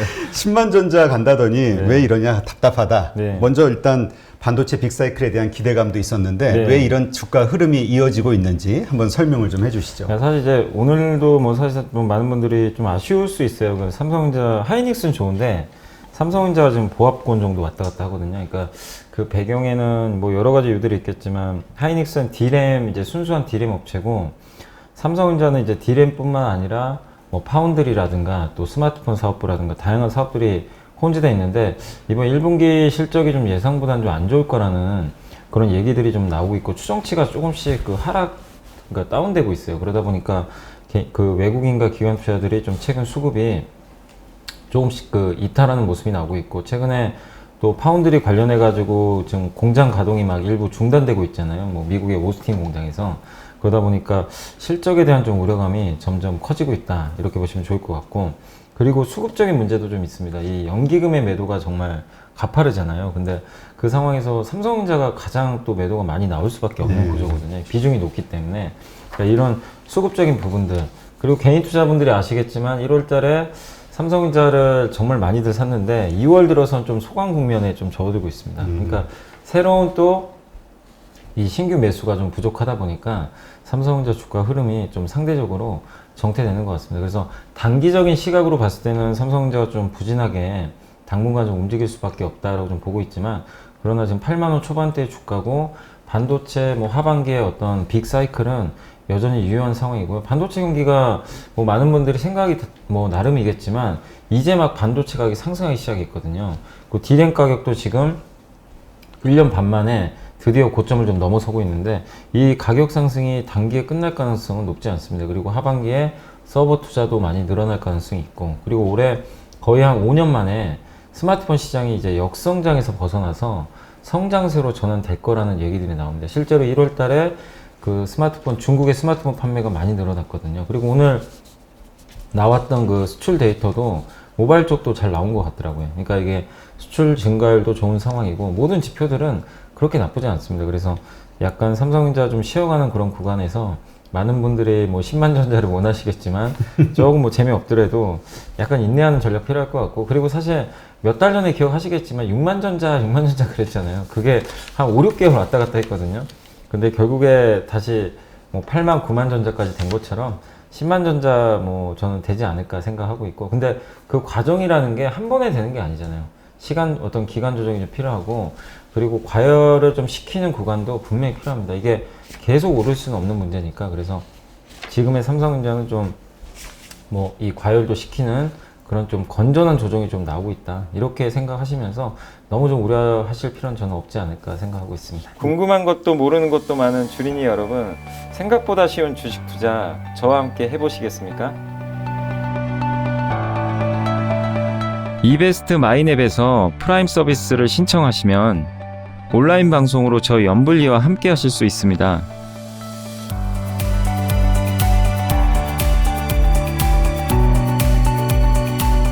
프라임 서비스를 신청하시려면 이베스트 마이앱 어플 설치 후 다이렉트 계좌 개설 메뉴에서 계좌 개설을 진행해 주세요. 다이렉트 지점 선택은 필수입니다. 마지막으로 이벤트 코드란에 연불리를 입력하시면 주식 상품권 10,000원을 화요일에 지급해 드립니다.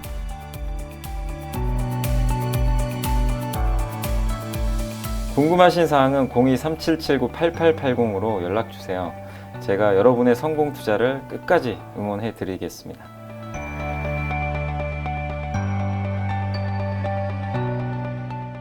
네. 그러니까 지금 일단 우리가 삼성전자 주가가 확 오를 때 그 가졌던 기대감이 있었잖아요. 네. 빅사이클이 돌아올 네네. 것이다, 뭐 실적 좋아질 것이다. 이 펀더멘털 자체는 뭐 이상이 없다는 거죠. 예, 전혀 뭐 거기에 대해서는 의심할 여지가 없고요.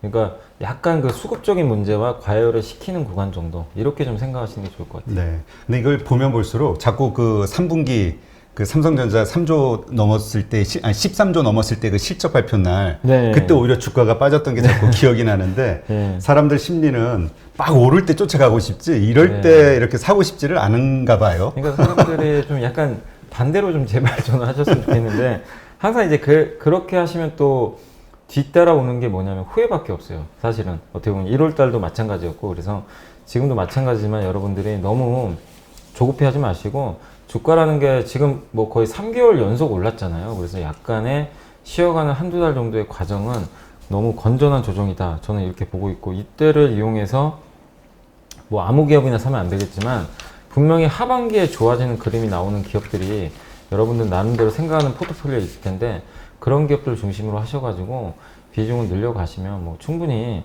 뭐 2월이 될지 3월이 될지 모르겠어요. 언제까지 횡보할지 모르겠지만 이 횡보 조정이 끝나는 구간에서는 분명히 좀 여러분들도 계좌가 뭐 어느 정도 레벨까지는 오를 수 있다고 생각하고 있습니다. 그래서 오히려 이런 과열을 시키는 조정을 좀 저는 좀 잘 이용하자라고 좀 말씀을 다시 한번 좀 드려보겠습니다. 네.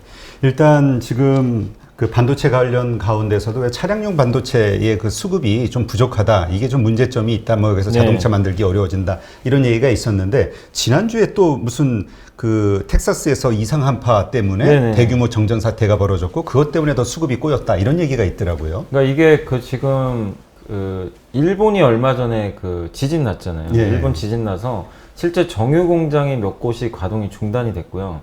거기다 반도체 기업들도 몇 군데가 가동을 조금 줄여놨고, 그리고 지금 요즘에 반도체 뭐 쇼티지 얘기 계속 나오잖아요. 공급이 부족하다, 이런 얘기가 나오는데 거기다 미국이 뭐 한파까지 발생을 해버리니까 특히 이제 거기가 텍사스 지역인데 거기에 우리 한국의 삼성전자 오스틴 공장도 있어요. 이미 가동이 중단됐고 또 주요 반도체 자동차 반도체 만드는 기업들도 약간 이제 셧다운에 들어갔고 또 거기에 자동차 공장들도 많이 있거든요. 그 기업들도 일단 가동이 중단됐습니다. 우리 한국의 기아차 같은 경우 멕시코 공장이 한 이틀 정도 가동이 중단이 됐더라고요. 그러니까 이런 한파가 어떻게 보면 이제 경제에 큰 충격을 좀 주고 있는 그런 상황으로 좀 가고 있는데 지금 가뜩이나 공급이 이렇게 부족한데 이 상황에서 한파까지 겹쳐버리니까 더욱더 지금 투자들이 좀 불안해하는 것 같아요. 그러니까 사실은 근데 이 자체는 나쁘게 보실 필요는 저는 없다라고 좀 보고 있습니다. 왜냐면은 이 공급이 뭐 부족하다는 건 결국에는 나중에 이 P라 그러죠. 가격을 올리는 하나의 좀 단초거든요. 그래서 이 기업들의 이익을 증가시키는 원인 중에 하나예요. 그러니까 반도체 기업들 입장에서는 이렇게 반도체가 공급 부족에 들어가면 가격은 무조건 올라가게 돼 있습니다. 그리고 나중에 물량은 무조건 증가하게 돼 있어요. 왜냐하면 지금 바이든 행정부가 이 반도체 공급망에 대해서 행정명령을 내리겠다라는 그런 얘기들이 나오고 있습니다. 한마디로 미국에서 반도체 공장 증설하라는 얘기죠. 지금 너무나 지금 반도체가 부족하니까. 그렇죠. 그러면 이거 한국 기업들한테 되게 좋은 거거든요. 그럼 삼성이 바로 증설 들어갈 수 있죠. 오스틴 공장을 보유하고 있기 때문에. 그래서 지금 당장은 어떻게 보면 악재일 수 있어요. 그러나 장기적인 흐름으로 우리가 좀 놓고 본다면 분명히 이 부분은 반도체 기업들한테는 되게 좋게 움직일 수밖에 없는 그런 흐름이다라고 좀 보고 있고, 자동차 쪽에서도 한 말씀을 좀 드리고 싶은 게, 자동차도 지금 그 현대 기아차가 요새 좀 주가 좀 지지부진한 게 애플카 이슈 때문에 좀 그렇긴 하지만 자동차도 한국 기업들한테는 지금 되게 좋거든요. 왜냐하면 이 자동차 반도체가 그 전 세계적으로 지금 쇼티지다 보니까 폭스바겐, 뭐 도요타 이런 세계적인 이제 업체들이 지금 자동차 생산을 지금 못하고 공장을 문을 닫았거든요.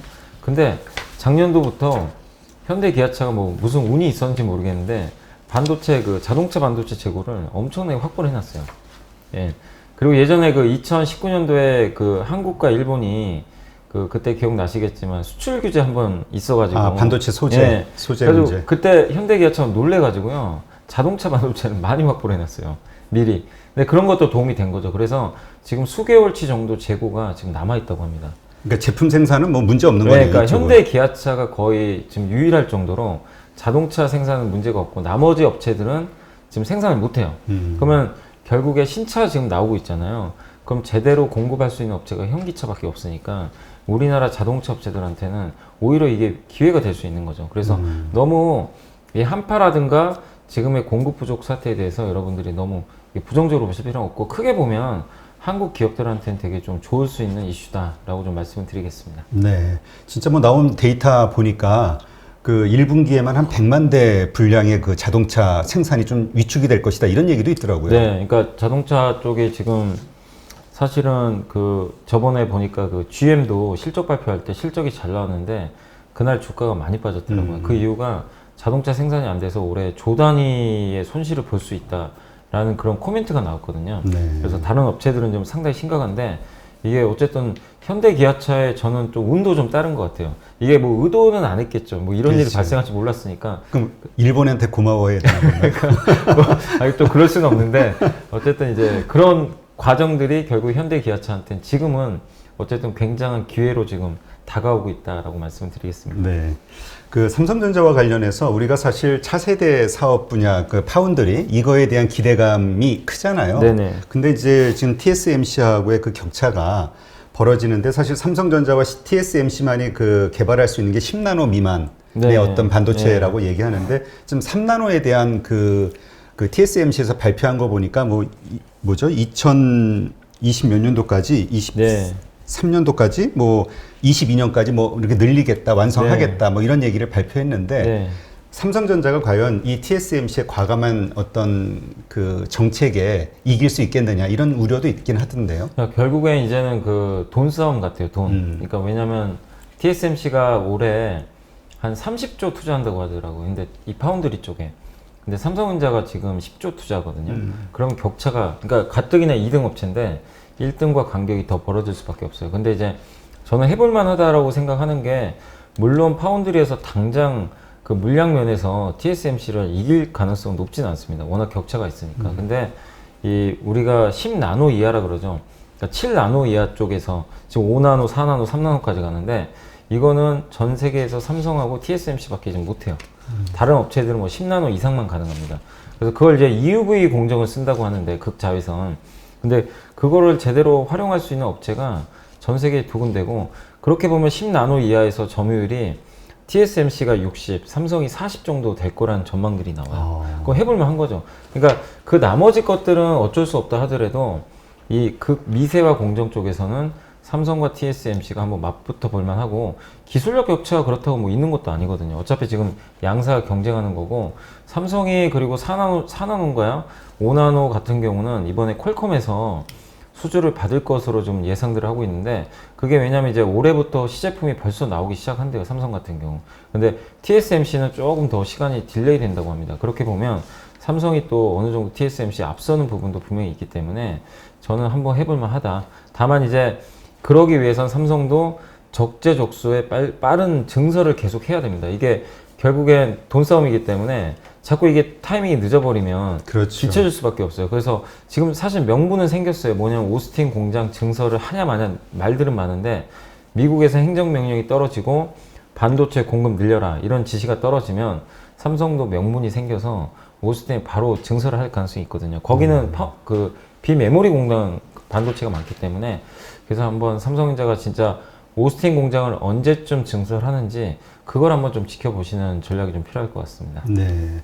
일단 뭐 데이터 보니까 TSMC가 현재 파운드리 시장에서 54% 점유율, 삼성전자가 17%인데 예. 10나노 그 밑에서 정말 말씀하신 대로 40%대까지 올릴 수 있다는 대단한 수치네요. 네, 대단한 거죠. 그러니까 그게 사실 이제 어차피 그 나머지 것들은 다른 업체들하고 이제 경쟁인데 그것 뭐 그 부분은 그렇게 수익성이 높지 않은데 이 10나노 이하는 아무나 못 하잖아요. 그리고 얼마 전에 인텔이 두 손 두 발 다 들어버렸잖아요. 7나노 우리 못한다. 그래가지고 결국 포기를 해버렸는데 나중에 또 할 수도 있지만 그만큼 지금 진입 장벽이 너무나 높고 그리고 그 7나노 이하 뭐 5나노 4나노까지 가려면 EUV를 써야 되는데 그 장비가 아시겠지만 네덜란드의 ASML이라는 회사가 1년에 생산할 수 있는 그 대수가 최대 많아야 40대 밖에 안 된대요. 네. 근데 그걸 TSMC하고 삼성전자 가져가기도 빠듯한데 다른 업체에 줄 수도 없어요.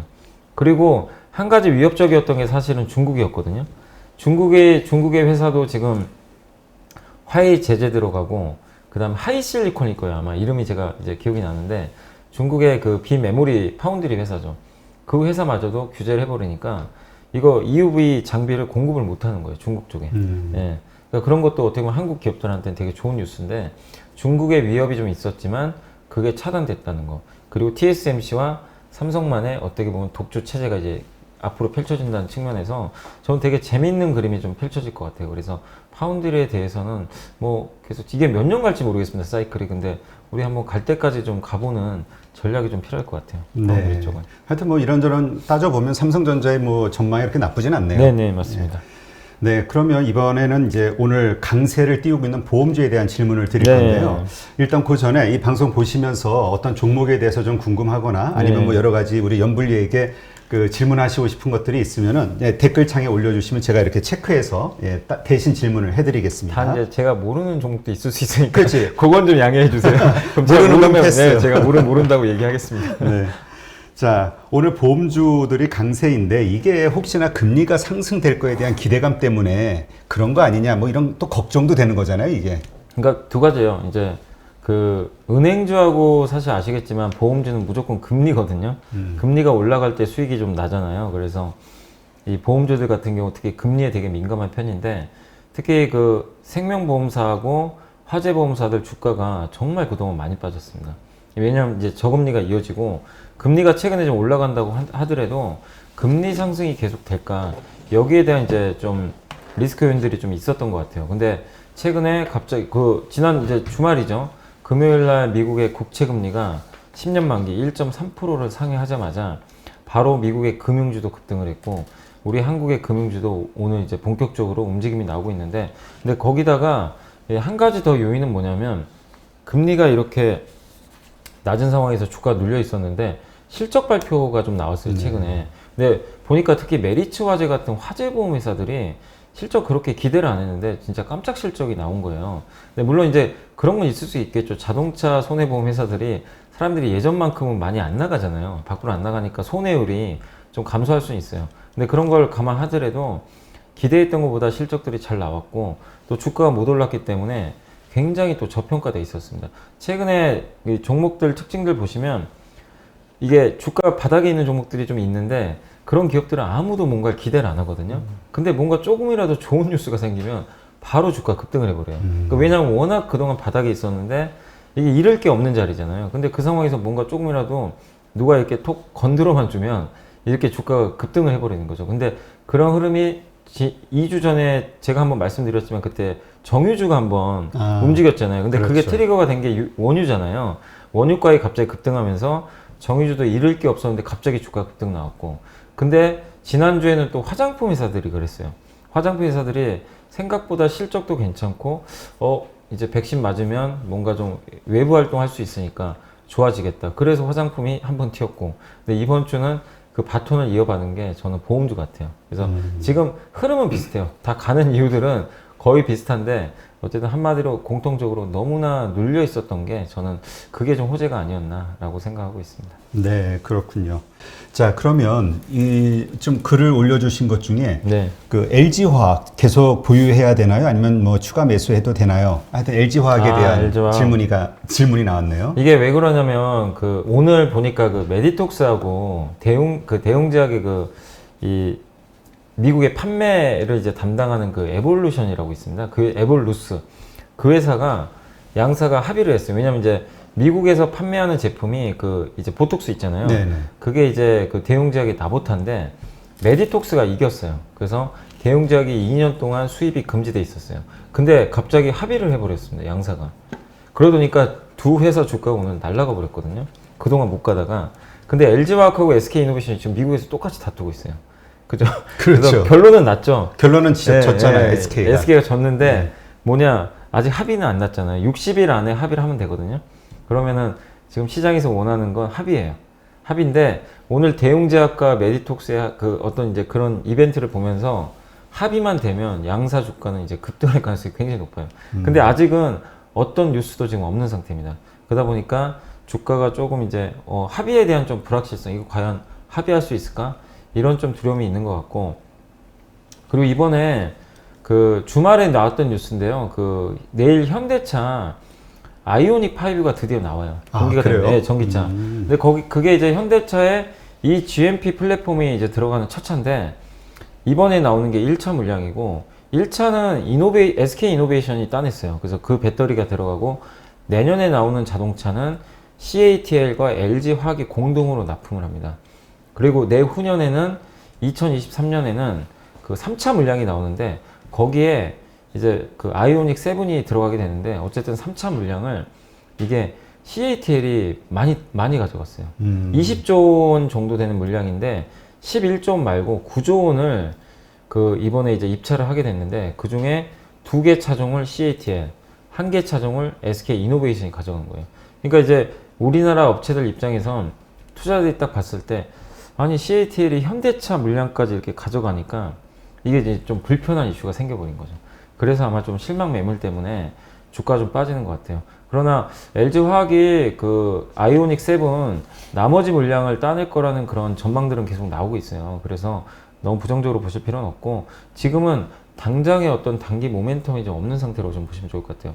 모멘텀이 없는 가운데 주가가 최근에 또 아시겠지만 연기금과 어떤 외국인의 좀 매도가 나오고 있기 때문에 그런 부분들이 좀 맞물리면서 주가가 좀 빠지고 있다. 이렇게 보시는 게 지금 맞는 것 같습니다. 그래서 너무 염려하지 마시고, 펀더멘탈 자체에 문제 없고, 그리고 저는 항상 이렇게 주가 빠지면, 단기적으로 빠지면 그 말씀을 항상 해드려요. 이 기업의 조금 더 먼 미래를 한번 보자 이거죠. 근데 먼 미래를 봤을 때 LG화학은 세계적인 배터리 기업이거든요. 이게 어디로 가진 않아요. 그 현대차하고 지금 코나 전기차 그 배터리 화재 사고 때문에 좀 논란이 많은데, 그것도 아마 이번 주에 아마 결과가 나올지도 몰라요. 근데 빨리 털고 가야죠. 근데 그런 것도 불확실하긴 하지만 결국 털 건 다 털고 간다면은 LG화학 입장에서는 저는 나쁠 게 없다. 그리고 LG화학과 현대차가 요새 뭐 사이 안 좋다라는 얘기가 많이 나오지만, 그러나 그것도 기우인 게 인도네시아에서도 사업을 같이 하고, 이번에 LG화학의 그 배터리 있죠. 배터리를 이제 리스하는 거예요. 그러니까 자동차에다가 배터리를 빼고 어떻게 보면 이제 껍데기만 판매를 한 다음에 배터리는 교체만 해주는 거예요. 월 사용료를 내고 배터리 리스인데 그거를 LG화학과 현대차가 같이 합니다. 그러니까 이런 뉴스들은 되게 좋은 뉴스죠. 어떻게 보면 현대차와 LG화학이 아직은 같이 하는 그림이기 때문에 그렇게 보면 큰 그림상은 전혀 문제 없거든요. 업황이 바뀐 것도 아니고. 그래서 저는 오히려 그냥 만약에 저라면 오히려 이렇게 좀 남들이 두려워할 때 좀 매수를 할 것 같아요. 저라면. 네. 예. 일단 그 LG 이야기가 나왔으니까 네. LG 관련사인데 또 LG 이노텍 오늘 네. 좀 하락하고 있나 봐요. 네. 예, 이유가 뭘까 걱정해야 하는데요. 추천은 아니, 많이 하는데 근데 증권사가. LG이노텍은 뭐 빠지는 이유는 뭐 오늘은 특별한 건 없어요. 그러니까 오늘은 뭐 여러분도 보셔서 아시겠지만 지수가 오전에 분위기가 되게 좋았는데 지금 좀 밀려버렸잖아요. 아침에 한 20포인트 넘게 오르다가 지금 마이너스 3포인트 정도 빠졌거든요. 그러다 보니까 이제 지수가 밀리면서 좀 하락하는 게 일단은 하나의 원인이고, 그 다음에 수급 자체가 좀 좋지 않습니다. 외국인과 기관이 오늘 그 외국인이 전체 시장에 한 500억 팔고 있고, 기관 투자가 오늘도 좀 안타까운데 1,800억을 파는데요. 이 연기금이 지금 여기 데이터 나왔는데 1,400억을 팝니다, 벌써. 그러니까 연기금 매도가 다 어디로 가겠습니까? 시가총액 상위 종목 다 던지고 있다는 얘기예요. 그러니까 거기에 LG 이노텍도 포함이 되겠죠. 그러니까 이노텍이 나쁘다기보다는 이런 외부, 그러니까 시장의 흐름에 따라서 저는 좀 조정이 나오고 있다고 생각해요. 근데 이노텍은 저는 개인적으로 되게 지금 좋게 보고 있는 이유 중에 하나가 뭐냐면, LG 이노텍은 스마트폰 카메라 이제 모듈을 애플에 납품을 하고 있잖아요. 근데 얼마 전에 공시가 나왔는데 추가 투자를 공시를 했어요. 뭐냐면 애플 쪽에서 아마 수주가 들어온 것 같아요. 더 만들어 달라고. 안 그러면 증설할 이유가 없죠. 근데 내년에 3D, 이 카메라 뒷면에 3D 카메라가 달려 있는데 그게 애플의 아이폰의 최고 사양 모델에만 달려 있어요. 근데 증권사 이제 애널리스트들 얘기를 들어보면 내년에는 애플의 4개 모델, 3개나 4개 모델 전량 다 들어가지 않을까 이렇게 전망을 하고 있습니다. 그렇게 보면 이 LG 이노텍의 카메라 모듈 매출은 더 늘어날 가능성이 높고, 거기다 하나 더 있는 게 LG 이노텍이 많은 분들이 자동차 한다 그러면 되게 의아해 하세요. 근데 LG 이노텍도 LG 전자처럼 자동차 전장 사업 하고 있어요. 부품 사업. 그 가치가, 그러니까 오늘 LG 전자 그 지난주 주말에 LG랑 합작사 만든 그 마그나가 주가가 10% 급등했거든요. 아, 그래요? 예, 가장 애플카로 유력하대요. 그런 뉴스가 나왔는데 LG 전자도 전장 사업을 하고 있고 LG 이노텍도 같이 하거든요. 그럼 LG 그룹 전체적으로 봤을 때 되게 자동차 쪽에서, 그러니까 스마트폰은 이제 정리하고 있잖아요. 그죠? 스마트폰은 거의 러시아 국부펀드에 뭐 매각한다는 얘기도 있더라고요. 어쨌든 정리하는 수순에서 스마트폰을 대체할 사업으로 자동차를 이제 선택한 거죠. 거기서 LG 이노텍이 또 한 자리를 차지할 수 있는 거죠. 그러니까 옛날에는 스마트폰만 봤는데 자동차가 같이 결합돼요. 그럼 너무 좋은 거 아닌가요? 그렇죠. 예, 근데 주가 안 비싸요. 주가가 좀 많이 올랐어도 PER 기준으로 그렇게 비싸지가 않습니다. 그래서 저는 LG 이노텍 이게 걱정하실 게 아니라 사실 좀 많이 올랐습니다. 그동안 많이 올랐기 때문에 좀 빠질 수는 있지만 오히려 이렇게 좀 흔들리는 것도 이용할 필요가 있다. 저는 이렇게 좀, 아까 그리고 LG 화학과 이렇게, 그 LG 화학은 전 세계 배터리 거의 1등 기업이잖아요. 그럼 여러분이 한번 생각해 보세요. LG 그룹 하면 옛날에는 LG 그룹 딱 하면은 가전 아니면은 뭐 스마트폰 딱 떠올랐는데 이제는 그림이 딱 그려지지 않으세요? LG 화학의 배터리, 그죠? LG 전자 이노텍의 전장 부품. 한마디로 이제 전기차 관련해 가지고는 세계적인 또 회사가 될 수도 있는 거니까 좀 긍정적으로 보셔도 좋을 것 같습니다. 네. 아니, LG 하면 떠오르는 게 뭐냐 이렇게 딱 얘기했을 때 순간적으로 나는 치약이 떠올랐지. 아, 옛날에 LG 생각이 너무 틀리네. 예, 맞습니다. 네. 그 지금 또 주신 질문 중에 보니까 삼성 SDI가 아무래도 전부 전기차 관련된 질문들이 예. 많네요. 삼성 SDI에 대한 이야기 좀 해주세요. 그러니까 이게 좀 걱정들이 많이 되시는 것 같아요. 왜냐면 이제 전기차 섹터가 잘 가다가 좀 빠지는데, 근데 여러분들이 뭐 여기서 제가 차트를 보여드릴 수는 없지만 직접 한번 MTS나 한번 차트를 봐보세요. 월봉을 한번 봐보세요. 정말 많이 올랐어요.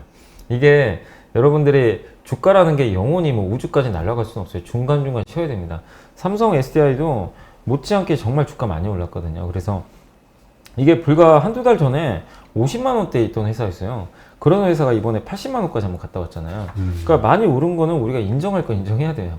인정해야 되고, 월봉상으로도 보면 지금 제가 지금 월봉 보니까 이게 지금 작년 10월 달에 45만 원부터 그러니까 11월 달에 45만 원이었거든요. 그게 이번에 80만 원 갔으니까 거의 2배 가까이 급등한 거예요, 주가가. 그 짧은 시간 안에 이 무거운 기업들이. 그러니까 주가는 지금 쉬어가는 것 자체가 잘못된 게 아닙니다. 그리고 더 놀라운 건 지금 주가 빠지고 있잖아요. 근데 3%나 빠지는데 이번 2월 달에 주가가 올랐어요, 아직은. 1.2% 오른 상태예요. 그러니까 그 정도로 좀 많이 올랐기 때문에 약간의 가격 부담 때문에 쉬어가는 겁니다. 근데 아까 LG하고 똑같아요. 뭐가 문제가 있나요, 회사에?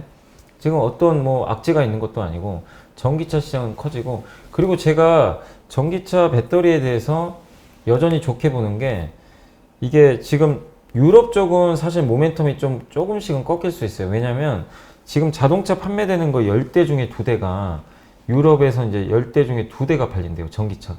침투율이 20% 넘어가면 조금 모멘텀이 소진될 수도 있어요. 근데 미국은 이제 시작이거든요. 미국은 전기차 드라이브를 걸어본 적이 없어요.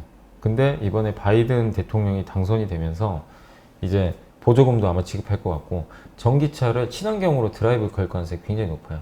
그렇게 보면 미국이 이제 열릴 가능성이 높은데, 미국에 이미 공장들을 갖고 있는 업체들이 있잖아요. 우리 국내 한국 뭐 LG와 SK, 삼성도 아마 하겠죠, 조만간. 그렇게 보면 배터리 3사에 대해서는 조금 아직은 우려보다는 긍정적으로 보시되, 다만 단기 조정은 저도 어쩔 수 없는 것 같아요. 이렇게 오른 상태에서 단기적인 조정은 감내하셔야 됩니다. 그래서 선택지는 2가지예요. 이거는 보유하신 분들의 저는 몫이라고 봐요. 나는 이런 단기 조정 못 견디겠다 하면 덜어내셔야죠. 일부 덜어내시고, 왜냐하면 당분간 쉬거든요, 조금. 그런 관점에서 좀 쉬어가니까 덜어내서 다른 걸 하셔도 되고, 다만 제가 말씀드린 것처럼 큰 흐름을 보고 하시는 분들은 그거를 팔 게 아니라 좀 더 하락이 나온다면 역이용하셔가지고 비중을 늘릴 수 있는 기회가 될 수도 있는 거거든요. 그래서 진짜 이거를 짧게 보느냐 길게 보느냐에 따라서 전략이 완전히 반대거든요. 그래서 여러분들이 한번 그거는 잘 선택을 해보시면 좋을 것 같습니다. 네. 근데 이제 이렇게 2차 전지와 관련된 주식들이 전부 테마가 빠지고 있는데, 네. 포스코 케미칼이 상당히 강하게 움직이나 네. 봐요. 뭔가 이유가 있나 이런 질문도 올라왔거든요. 포스코 케미칼이 그 양극재 회사인데, 그러니까 왜 이렇게 이 2차 전지 셀보다 이쪽이 강하냐면 양극재하고 음극재를 가지고 다 하는 회사예요. 근데 포스코 케미칼은 원래 광물 회사예요.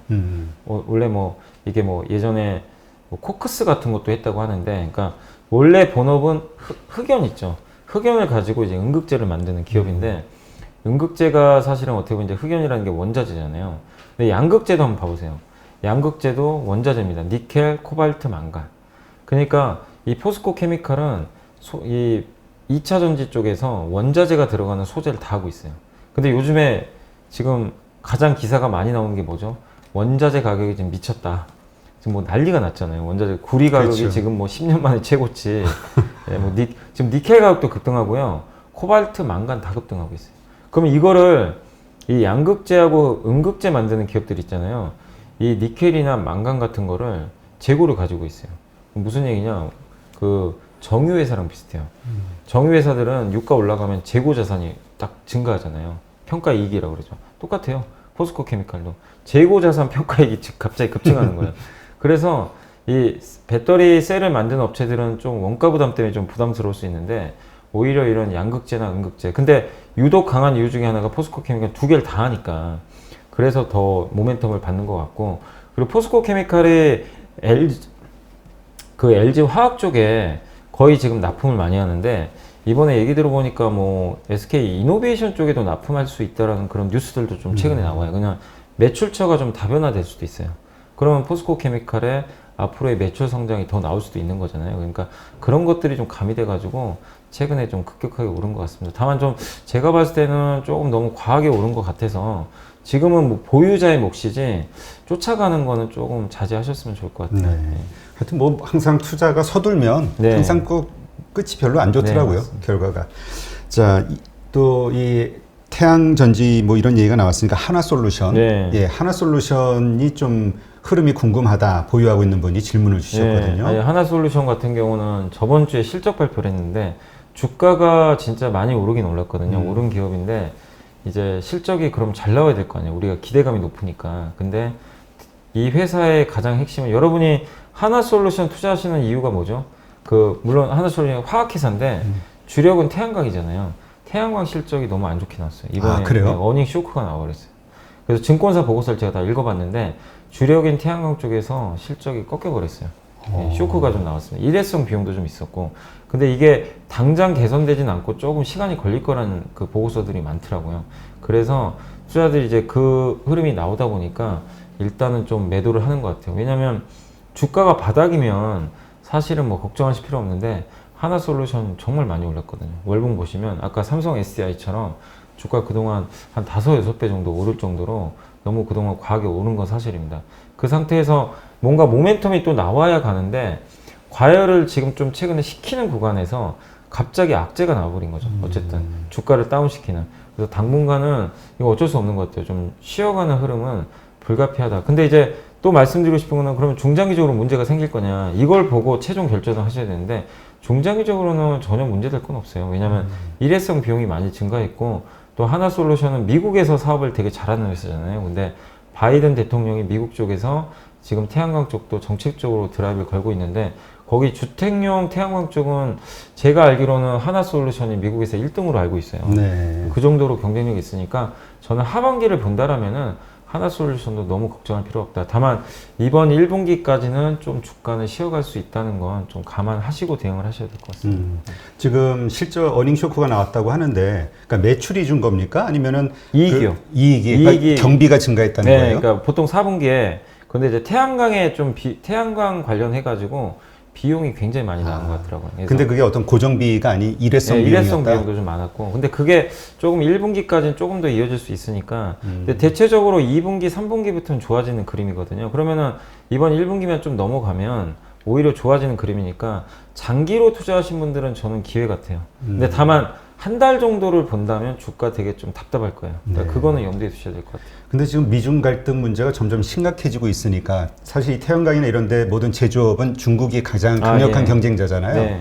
중국이 이제 미중 갈등 문제 때문에 미국 시장에 들어가기 어려운 상황이 되니까 아무래도 좀 혜택은 많이 받을 것 같다는 생각이 드는데요. 이게 그러니까 그런 갈등도 있는데 요새 뉴스 나오는 게 뭐냐면 그 신장 위구르 지역이라고 들어보셨죠? 그 아동 막 이렇게 노동하고 그게 사실 불법이잖아요. 막 그렇죠. 노동력 착취하고.